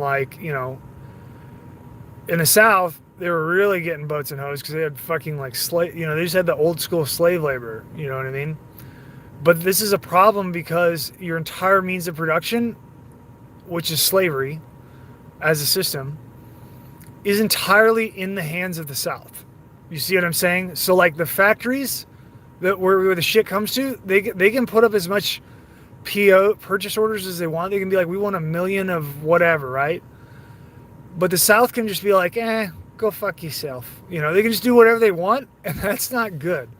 Now they did have a lot of the plantations and stuff were on board with this. They were like, embedded into this scheme, and most Americans are too dumb to like know who's in it for money and who's like knows what's going on. But basically, that's what the Civil War is about, is like pulling the pockets of power out of the South so that everything gets consolidated. And prior to this happening in the 1830s, those factories that they set up, what happened was that people were going over there, and you guys were like Mexico back then, right? So you guys were building the fucking, how Mexico's like building your Ford truck engines and shit. And you're like begrudged about it, you're like, oh, made in the USA, you're in Mexico. The fucking that was your East Coast factory jobs, and so you weren't getting paid a lot, and that was the whole reason that like it made sense, because you get paid less, right? And you do it because if you didn't do it, then you're going to be in like Oklahoma, like sucking up dust devils and stuff. So you're going to go to the coast because you decided like, this is better than my inheritance. I'm going to go work in a little shoe factory instead of like having this awesome piece of land that like nobody even goes to, and there's no cops or anything. They went to the East Coast. Well, they made their own security force for the factories because you guys were like getting there and being like, man, we're really getting fucked in the ass here. Maybe we should like get together and say that like we don't want to get fucked in the ass anymore. So they did that. The shoe workers, the factory shoe workers at the shoe factory, and they're like, hey, we don't like getting this size 12 up our asses every day. And the factories were like, oh yeah, here's this thing called police. How do you like it? And they made a police force, and they would go around fucking cracking people with batons and shit that weren't being good work, weren't making their fucking Nikes, right? So then what happened was that, in this model, the reason that you got this model on the East Coast is because it was actually originated in Britain, and Britain owned the entire East Coast on production. And the reason why is because Rothschild House owns fucking England. And so they fucking call the shots. And then, via the facade of England, they fucking own the finance of the East Coast factory jobs. So Rothschild owns East Coast factory jobs, right? So then they bring over the model of policing from Britain into the United States on the East Coast and the big fancy cities that are like so sparkly with their progress that like you can't even, don't even try to look through the sparkles like to see what the shit sandwich is on the other side. Like just go with the flow. Shut up and take it, as this thing develops, right? So then by the time, that in the 1830s, your only police were on these East Coast factories, and then they got absorbed into the municipal function as they started taking over the cities, because the cities are like, these poor cities, like the mayors in the cities and shit, like you got to understand, going from pre-industrial revolution to this, it's like they're just like looking around like, what the fuck is going on? Like, that's a tall building, you're basically getting like a world hub being developed under your noses, and then the shimmer of money is like of covet means of like the possibility of like maybe I could make a buck if I just go along with it.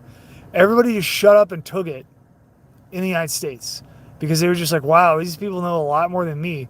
So all your municipalities on the East Coast got fucking swallowed up, and they all fucking towed the line. And that's where the interior of the United States is today. Okay? So that's how long it took for it to go from the coast to here. Now, West Coast is a different story. It's later, right? I'm not going to go into it because that'd be a whole thing, but your primary thing on the West Coast is going to be like your military, like naval yards and shit, and your film industry, right?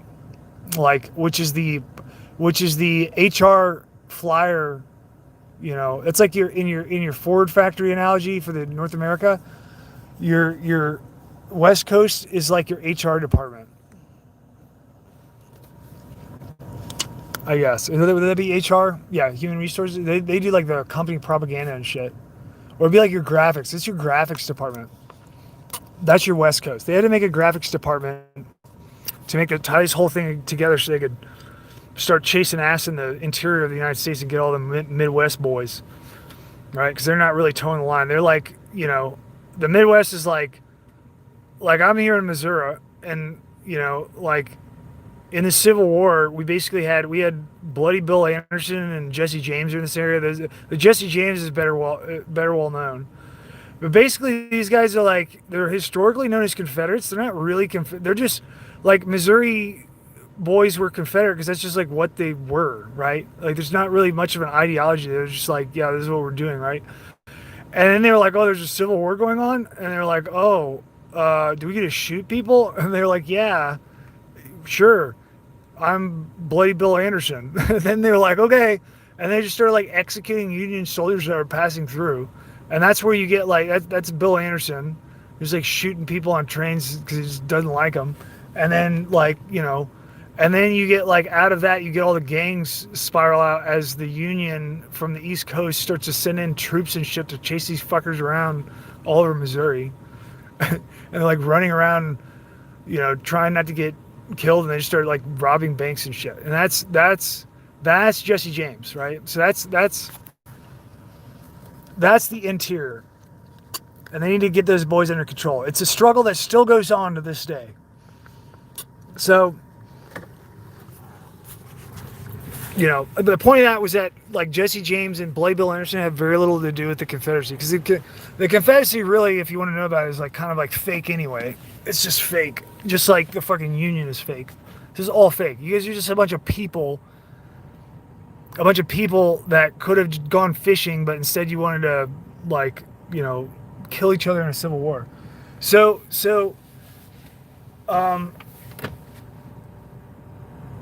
yeah, West Coast, that's your movies and shit, and a lot of your military and naval yard shit, right? So the reason that, like, if you ever work on film sets, most of the terminology, like, best boy and fucking, like, your grip and all this shit, these are all naval terms, right? And the reason why is because the Navy could do, like, off-duty work, like, when they're at port. They could just go work on a film set, and just do, like, temporary work, and they learn the trade as it was developing, because this is like movies are new, so they're just having to like make the shit up on the fly. Well, Navy personnel are pretty good for that because they're more disciplined than your average retard, and so like they would kind of like clean house with that shit, and then their terms stuck in the industry, and that's why movie industry terms are all fucking naval terms. All right, now I haven't been reading comments for like the last 20 minutes, so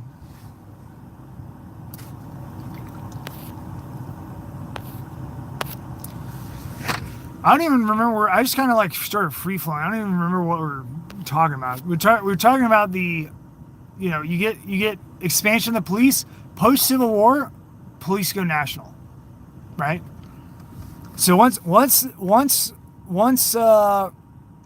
England fucking wins basically via not Rothschild, it's not England. Once Rothschild House wins, that's when you get like, okay, you guys, everybody in the United States know that we won, right? Okay, now take this new program. And then since then, they had like a slow start getting shit like going up until the Federal Reserve. Once they get the Federal Reserve in, now it's like fucking fire them fucking Xerox machines up to 11 and leave them bitches on repeat. You know, like we're printing them fucking money, y'all. We're going to 23 trill. We're trying to get this bitch up to 23 trill. You know, fucking throwing some fucking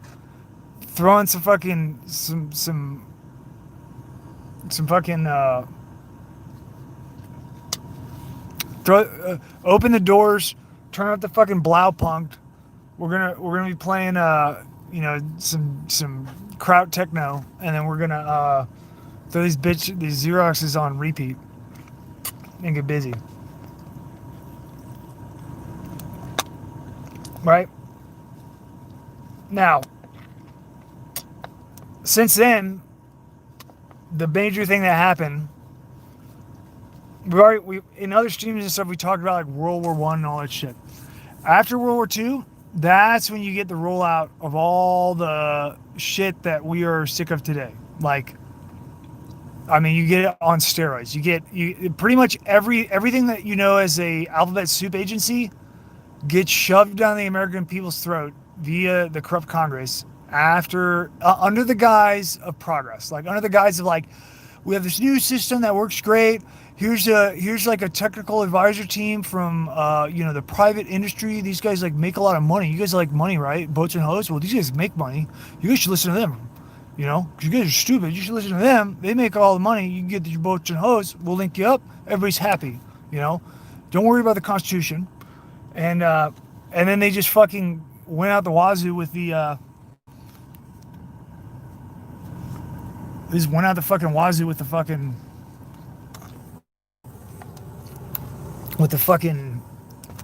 FFRDCs, independent executive agencies. That's what your three-letter agencies are, independent executive agencies. They have no public accountability. They are, whatever they have is through the fucking executive cabinet, right? And so what that means is that, you know, they started to really like grab presidents with Wilson is like where they started. By the time they get to Hoover, it's like a fucking science, right? And then it just keeps on going. Hoover's I'm talking about not J. Edgar Hoover like FBI. I'm talking about like the actual President Hoover in the 30s, right? And he was like, they literally pulled him out of the mud. He was working at a mining company in California, like as a laborer at the bottom level. And then something happened. I don't remember what transpired, but basically like the mining firm that he was laboring at, he somehow got like had to temporarily fill some ranks and shit. And he went to, I think he went to Stanford. He went to Stanford and got an education. And then he somehow like linked up between that company and Rothschild mining interests. And then he became Rothschild boy. And they sent him to Australia and China, and he did a bunch of mining speculation, like gold mining speculation in Australia and China. And then he got in so much trouble doing it that he got fucking barred from the London exchange for fraud. So then, like, you know, between him being at the California mining operation when he was a kid, he spent his entire that entire time up until the time that he gets kicked out of London overseas. You know, he's not even like in America. And then he like, you know, they fuck his shit up doing too shady of deals. They couldn't get away with it. So he gets back in the United States. He ripped off, what was the last straw is he ripped off a Chinese company that was like a major Chinese company. And then they had so much, you know, evidence of it through receipts and shit. It was just basically like absolute black and white fraud, and the magistrate like couldn't overlook it. It was like, there's nothing I can do. You fucking rob this guy in broad daylight. And they're like, we're gonna give you the minimum sentence here, and shame on you, and you can't do this anymore.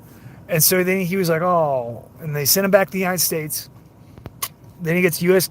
Commerce Secretary. He does a bunch of fucking private fundraising shit. Then he gets U.S. Secretary of Commerce. Then he gets president, right?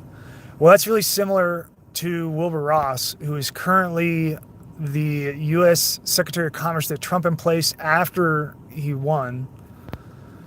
And Wilbur Ross, you know, like, if you don't know Wilbur Ross, if you look up Google image search for Wilbur Ross, you're probably gonna find a bunch of images of him fucking sleeping at, like, you know, congressional hearings and shit that he just like has to go to. They're like, Wilbur, you gotta, you know, show up. And he goes in and he's like, fuck. And he's like, okay, I'm gonna take a nap. And then so he's got like there's like so many videos of Wilbur Ross like falling asleep, and he's just sleeping all the time. Well, that's because he doesn't give a fuck, because he's worked for the Rothschilds in acquisitions for Rothschild Inc. since like 1974, and he bought up all of fucking Donald Trump's his hemorrhage assets and shit from playing around and having too much fun, because his dad was probably a Rothschild boy too. I don't know that. That's total speculation. I don't know about his dad. I would assume, though, you know, ducks looking like ducks, I would assume his dad is probably the end for Rothschild for the Trump family. And they did buy all of his, that's his relationship with Wilbur Ross, is that Wilbur Ross is the acquisition agent of Rothschild Inc. since the 1970s, and they bought up all of the Trump family's assets that were in trouble. They like bailed them out, basically. So now Trump family is owned by Rothschild.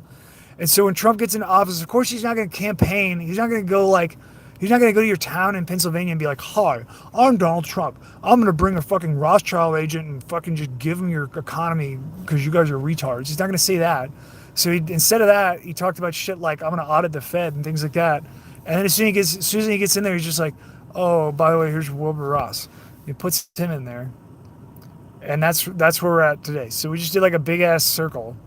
And Trump is basically like, this is why Trump is like the Pied Piper. I don't know how many times I can explain this shit. I tried to do a video on it, and there's still people in the comments like, I wasn't trying to give evidence. I was trying to explain the network analysis of what's like, map out the relationship of what's going on, like if you could look at it like a movie or something, like a story that you can follow, like a Netflix Black.com documentary that you can follow, that you watch all the time, you know. I was trying to put it in a term like that so that you're you know, won't get bored and fall asleep, you know. And so you know, people still didn't get it in that video, and so that's where it's at. Like, now Trump is already owned via, like, you know, his financial situation, his financial position to Rothschild House. But it is a very good possibility because of the shit that, you know, like just how lying through the teeth Trump is with, like, you know, passing bumps. I mean, he just like has to bend over whenever. You know what I mean? It's got to be very embarrassing for him, like personally, like on a personal level, like inside. It's got to be really bitter to like stand in front of the NRA and shit, you know, and like, you know, get all those dummies votes and support, and then like turn around and be like, oh, and here's a bump stock ban, and here's a what, you know, yeah, we should, you know, not have easy access to guns or 3D printed guns and all this shit. You know, he's just being told to say all that shit. So what that means is that they probably got more on him than money. What I'm guessing is that this is a totally unsubstantiated and irresponsible thing for me to say, but I'm just gonna say it because this is, who gives a fuck? We're on YouTube anyway. and things aren't looking that great for you guys anyway. So who really cares? I'm gonna guess that they set up a situation between this is probably the relationship between Jeffrey Epstein and Trump. They probably set up a relationship where they just got a bunch of evidence of him, like, having sex with like trafficked minors that are like young children, in a legal sense, and probably in a fucking ethical sense too. Probably talking about like young children, and he probably has like blackmail on him from this through his relationship with Epstein. And this is like they had to get this so they could fucking like, oh yeah, now we got our fucking president. And this is the reason that I say that there are no more presidents like Trump. Trump is the last president. So like Hillary Clinton was never going to fucking win. That's just a show. The relationship between the media and Trump is a show. They're not actually against each other. They're working on the same fucking page. And that's the reason that you are allowed all day to use the little fucking hashtag deep state, all to your heart's content, up to the point where you start like trying to determine who this fucking ethereal, vaporware deep state is, and you start like speculating names. Even if you're totally off base and wrong, you're just gonna fucking throw a dart at the Titanic and you're gonna fucking hit it. And so like you're not allowed to say who the deep state is. So like that's why, is because this is the whole fucking thing is fake. It's all fake. Just like the Russia thing's fake, the China thing's fake. They're fucking owning all. They're in Russia. They got Russia. Russia's not independent. Russia's just as fucked as the United States.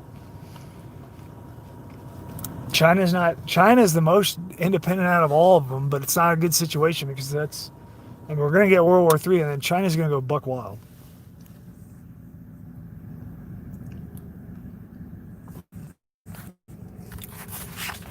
Anyway, yeah, Biden uses the term New World Order a lot.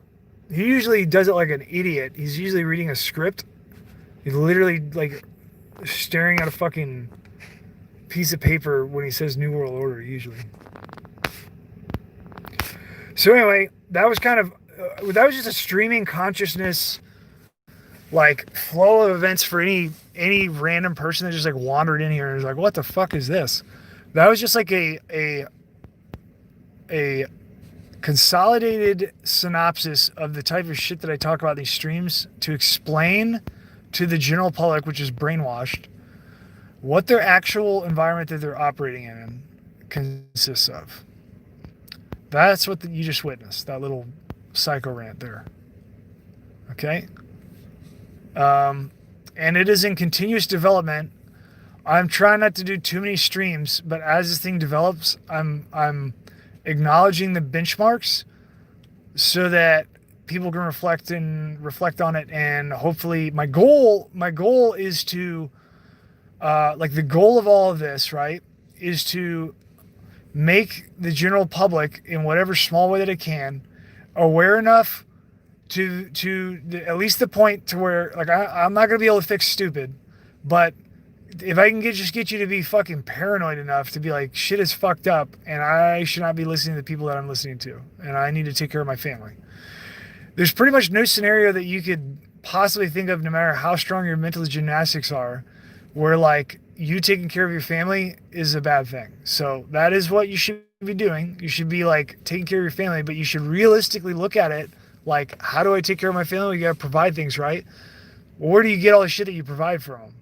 Well, you're going to get it through the fucking consolidated network of world government and how they, basically fucking serve you a shitty version of Taco Bell every night through your grocery stores and shit. And, like everything's consolidated, you're going to consolidate gas, consolidated fucking electricity, consolidated fucking water, consolidated food, consolidated fucking entertainment. Like it's all, they got it all wrapped up. They put the cord on around, they're pulling in the walls now. As they pulling in, they're taking note and recording like, wow, we got a bunch of pissed off bulls in here. These guys are fucking dangerous animals. We got to really keep tabs on them so that, when it's time to harvest these fuckers, we don't get gored by their horns, right? That's what all this shit going on right now is about. That's what China's about. That's all this is about, is maneuvering you into pacification via like strategies that you can't comprehend because they're not like things that people would come up with. They're way too suave for that. This is like large groups of people creating these strategies and shit. And, you know, they're probably going to get it.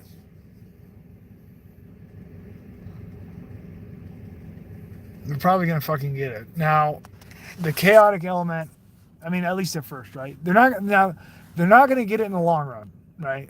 Now, I don't know. I can't tell you what's up in the air. Is like, I can't tell you if you're going to have a United States because it's not looking good for the people in the United States because they're too arrogant and to even get to the point where they acknowledge it, right? They're not, it's not a matter of like, is there, like we are arguing, the general public is arguing against a propaganda world government media wing, you know, that is, we're arguing the question of, is world government, is that even like a real thing at all? That's not what you should be arguing. What you should be examining is exactly how far this has already gone. You have world government, it's here. They just can't take the mask off yet until they know that what they're trying to do, what they want to go for, is they want the American public to transition into accepting it and embracing it in their heart, and then becoming cheerleaders for world government. That is the game plan. They also are going to have a backup plan because, you know, that would be stupid if they didn't have a contingency. Because we are dumb, but, you know, dumb only goes so far. Eventually, when people start suffering and stuff, they're going to start lashing out. Well, you're going to have suffering and transition, right? You're going to have an economic transition, all this shit.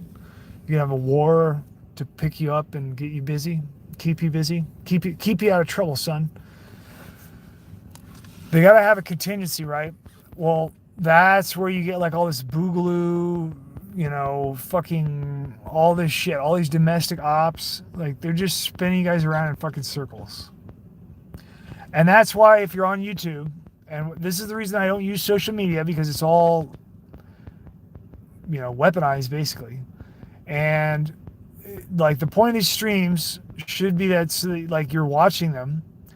And then at some point you should realize that you should like not be watching streams and that you should get the fuck off the internet and start actualizing reality, your own reality. Now, you shouldn't be going out here with a plan to T-zone, right? If your plan is like, I'm gonna get these fuckers. Number one, you shouldn't kill people because it's immoral. Number two, there are a bunch of Jews that are not a part of this. Okay? Now, I know that when I say that, there's going to be people that are like, oh, fucking Dugan loves the Jews, he's a traitor or whatever. That's because you're an idiot and you don't understand what's going on. It's almost impossible for me to explain this to you, but you should not harm people in general, regardless of who they are, unless you have to do so just to survive yourself, right? Now, the problem with the situation in the United States is that if you recognize any legitimacy to this condensed timeline that I just gave you about what happened in the United States, how it got its fucking skirt ripped down.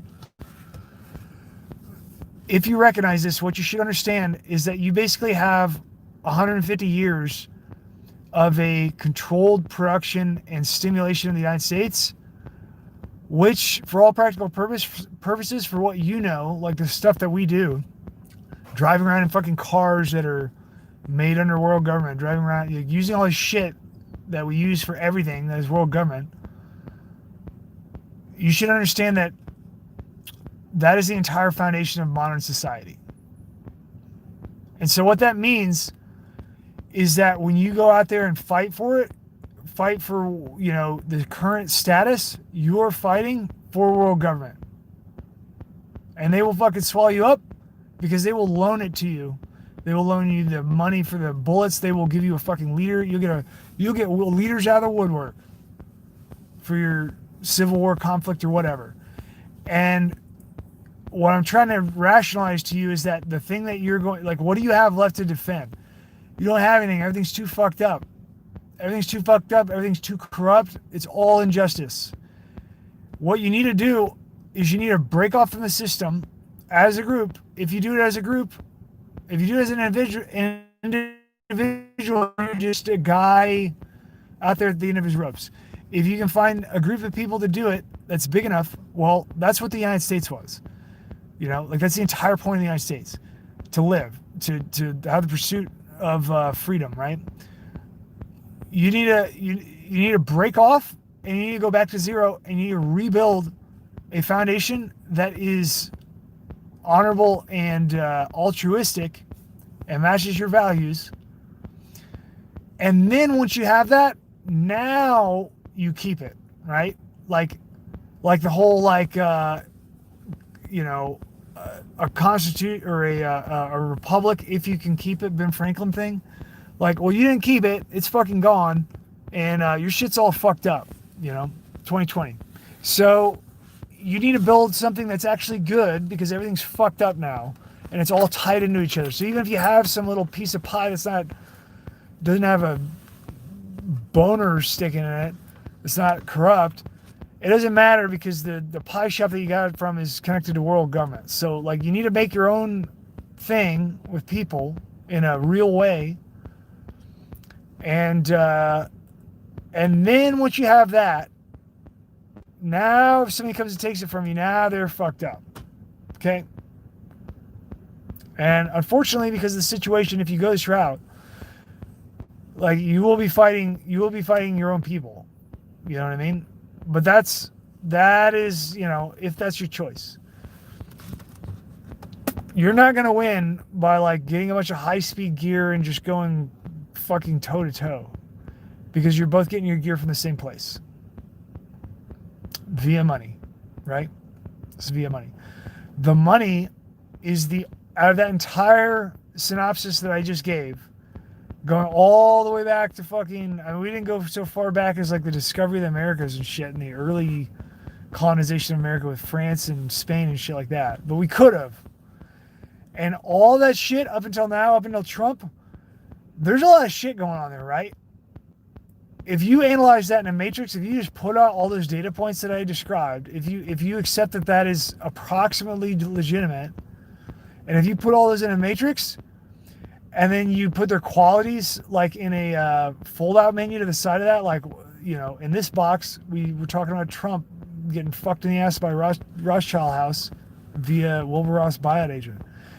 If we went back to fucking the Civil War and fucking cotton or fucking sugarcane or whatever, you're only going to find one thing that is common through the entire matrix of information I just gave you.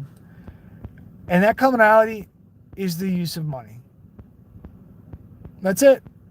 That's the only thing that caused all of this.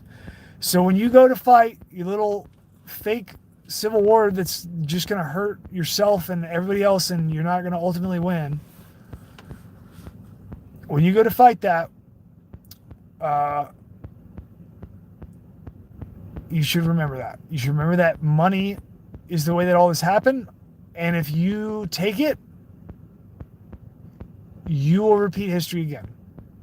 Because that is how this thing has gone on this long. People need to wake the fuck up and realize that money is not what you think. It is not a commodity that you can, like a in the form of fiat that you can just go around and spend. Even if you have specie coin, even if you have gold, even if you have silver. I'm not going to get into this. I've already done it. I've done multiple fucking economics discussions in past streams. They're not here, so sorry you missed it. I deleted a bunch of my old catalog. The money is not for you. The money is a weapon against you, and until you dummies figure it out, you're going to keep on tripping over your dicks. And that's it. And it doesn't really matter. It doesn't matter how you feel in your heart, or how pissed off you are, or how much of a sense of injustice you have, or how you think it's this person or that. The ultimate reality is every fucking one of our prior generations accepted what came and gave away their fucking country for boats and hoes. Therefore, you should probably, if you don't like where we are now and you want something different, you probably it'd be a good plan to not do the same thing over again. Okay? What that would mean is money. Now, I know it's really hard to imagine a life without fucking vinyl siding and fucking rims and shit or whatever, and fucking like 10 smartphones with fucking, you know, whatever the fuck you guys are doing, black.com, you know. I know it's hard to imagine a world without that, but like, you don't really have a choice because you don't have the right to force that shit on everybody else. And we don't have a fucking choice to walk away from it. So you can either figure it out and go the easy way, or we can all kill each other. And in the end, through the really dynamic and worldwide selection process, you're going to be going anyway. And you're not going to have the money with you on the other end. I'm telling you that right now. I'm not going to go into it. You're going to be like, what? How does you even know that? Well, if you're a Christian, your Bible says that. If you're a Jew, your fucking Tanakh says that. And so if you're either of those things, you know, you should automatically, you know, recognize this. If you're an atheist, you should recognize that it actually plays out in a, like, if you want a long-term super nerd, you know, savant timeline here of like parsing, you know, the function of evolution, like you're going to end up there. Okay?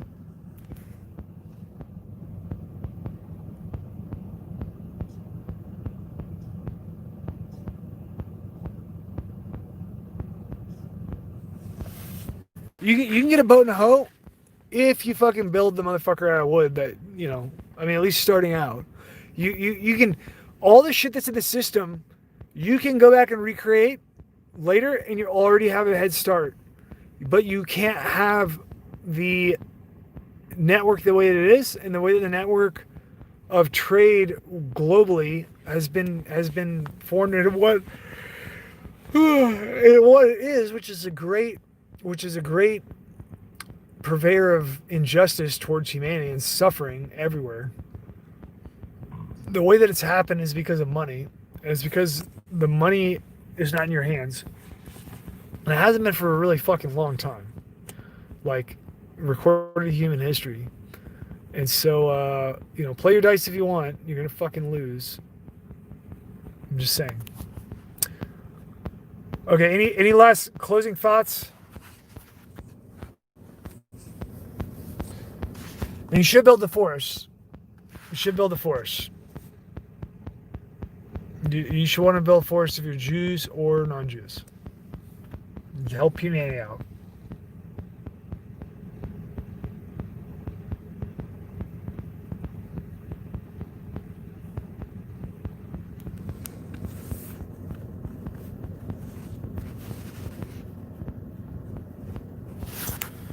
Favorite AK? Probably, okay, I like the, like, you don't see them very often, but like, not a Rami on your folder, but like a Polish stamped underfolder with a Rami forward dong on it is the best AK. I'm talking about the underfolder that goes to the straight position. No cant. No Romanian cant, and definitely no Chinese cant. I don't like the Chinese cant is whack as fuck. You get the fucking straight underfolder on a stamped gun.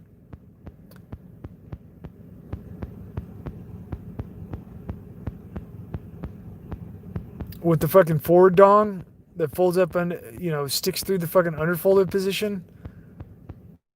Mamma mia. I do like Yugos. Yugos are nice. I had a Yugo underfolder, and I do like that, but I like the Polish underfolders better.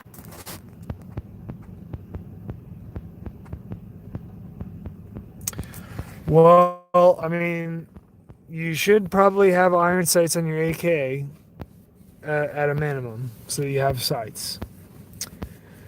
But a red dot, you know, I am a proponent of red dots. The red dots are good.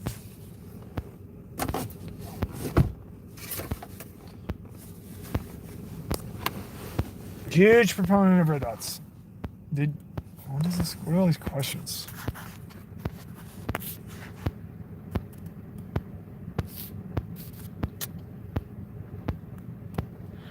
I mean, fuck, they're selling Rami American-made kit guns for over 1,000. So if you paid 1,600, I mean, you're not that far off. You might as well. I don't know why you guys aren't getting ARs. Yeah, Arsenal is probably my favorite, like, current production gun.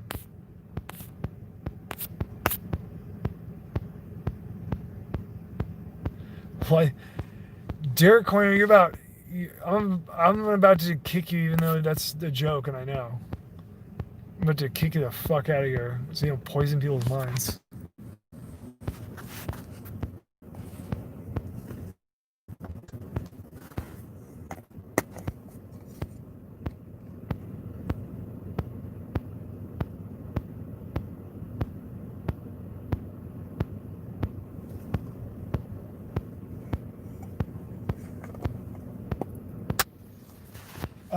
David Cobb asked me if he gets brownie points from having an arsenal.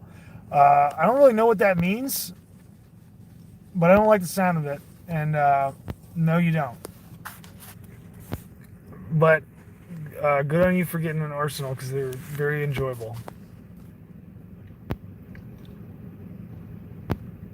I'm surprised at 760. I've heard a lot of people have made a comment that 39 is still available. And I'm actually kind of surprised.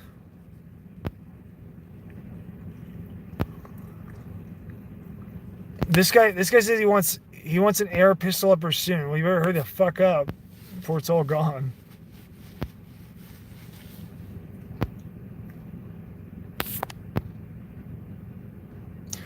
Yeah, the 104 FR is pretty enjoyable.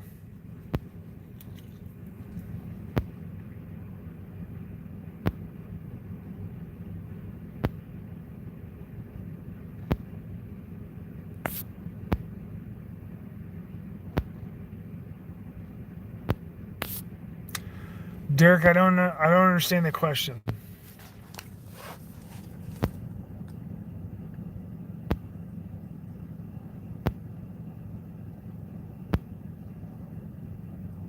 Yeah, you guys should. I mean, honestly, like, if you are just now getting into the gun game, and I've not done it, I would get an AR with a red dot and a flashlight, and then I would get you, like, I don't know, maybe 500 rounds, and then make sure the bitch is zeroed.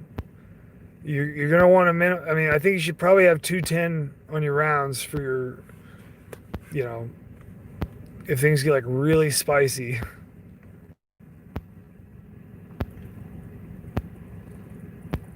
But it's not, guns aren't really like, you're gonna do, if you're just walking in this shit naked, you'd probably be better off spending your time like digging fucking spider holes and shit, secondary spider holes that you can go hide out in or whatever, and learn how to grow food and start like making a black market business.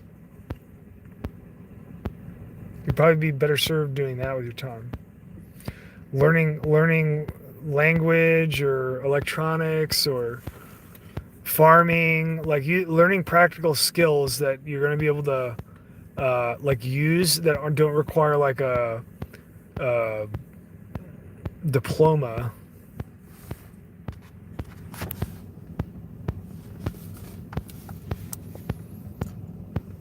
Yeah, I would say that. Yeah, I actually take it back. So if you're a brand new guy, I would recommend a concealable pistol of some type.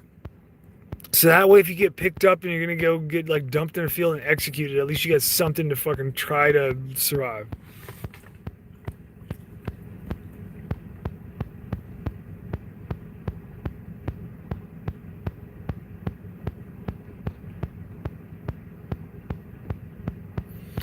Yeah, Josh, he's probably fucking watching these streams.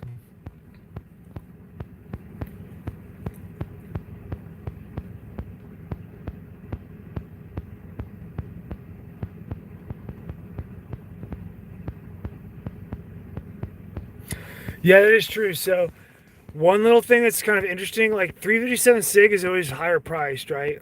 But that's like all the time. When the crazy shortages happen, you'll still be able to find 357 sig.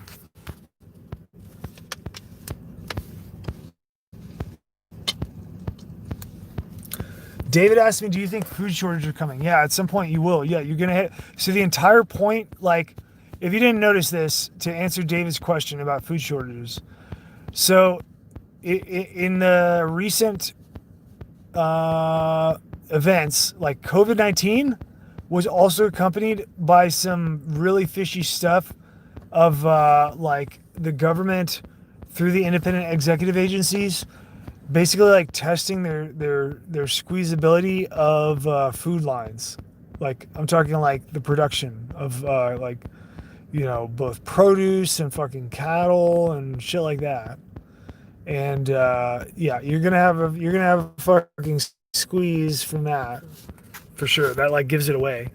That they're gonna use food as a weapon, and they're probably gonna make it look like something else. Like it'll be like I don't know what. I'm not even gonna speculate.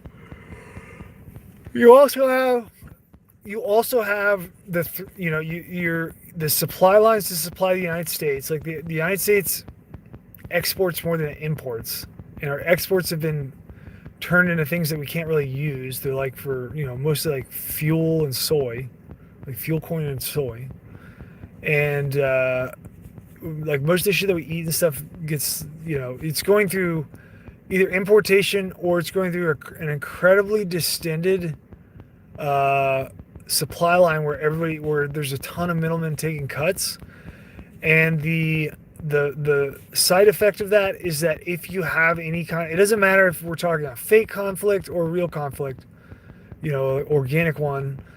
If this shit gets out of control and you start getting like, I mean, if you're having like engagements, like decisive engagements between groups of people in a locality, like that's gonna shut shit down. You know what I mean? So like your interstate's gonna be closing if you're shooting across highways and stuff. Like, I mean, you're gonna have like a bunch of shit shut down, and the because of the consolidation of your supply lines of food, it automatically necessitates you're gonna have disruption. Well, you can imagine how tight of a schedule your fucking frappuccino base ingredients are to get there. So as soon as you get a little bit of disruption, like you're not, you're gonna have like people in the cities are gonna be hurting. I can tell you that.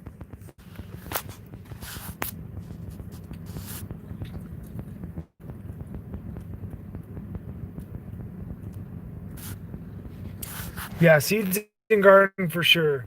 I do keep an MRE under my driver's seat, like a single MRE, just for like if you get stuck somewhere in your vehicle or if you find somebody that needs food, you can give them an MRE.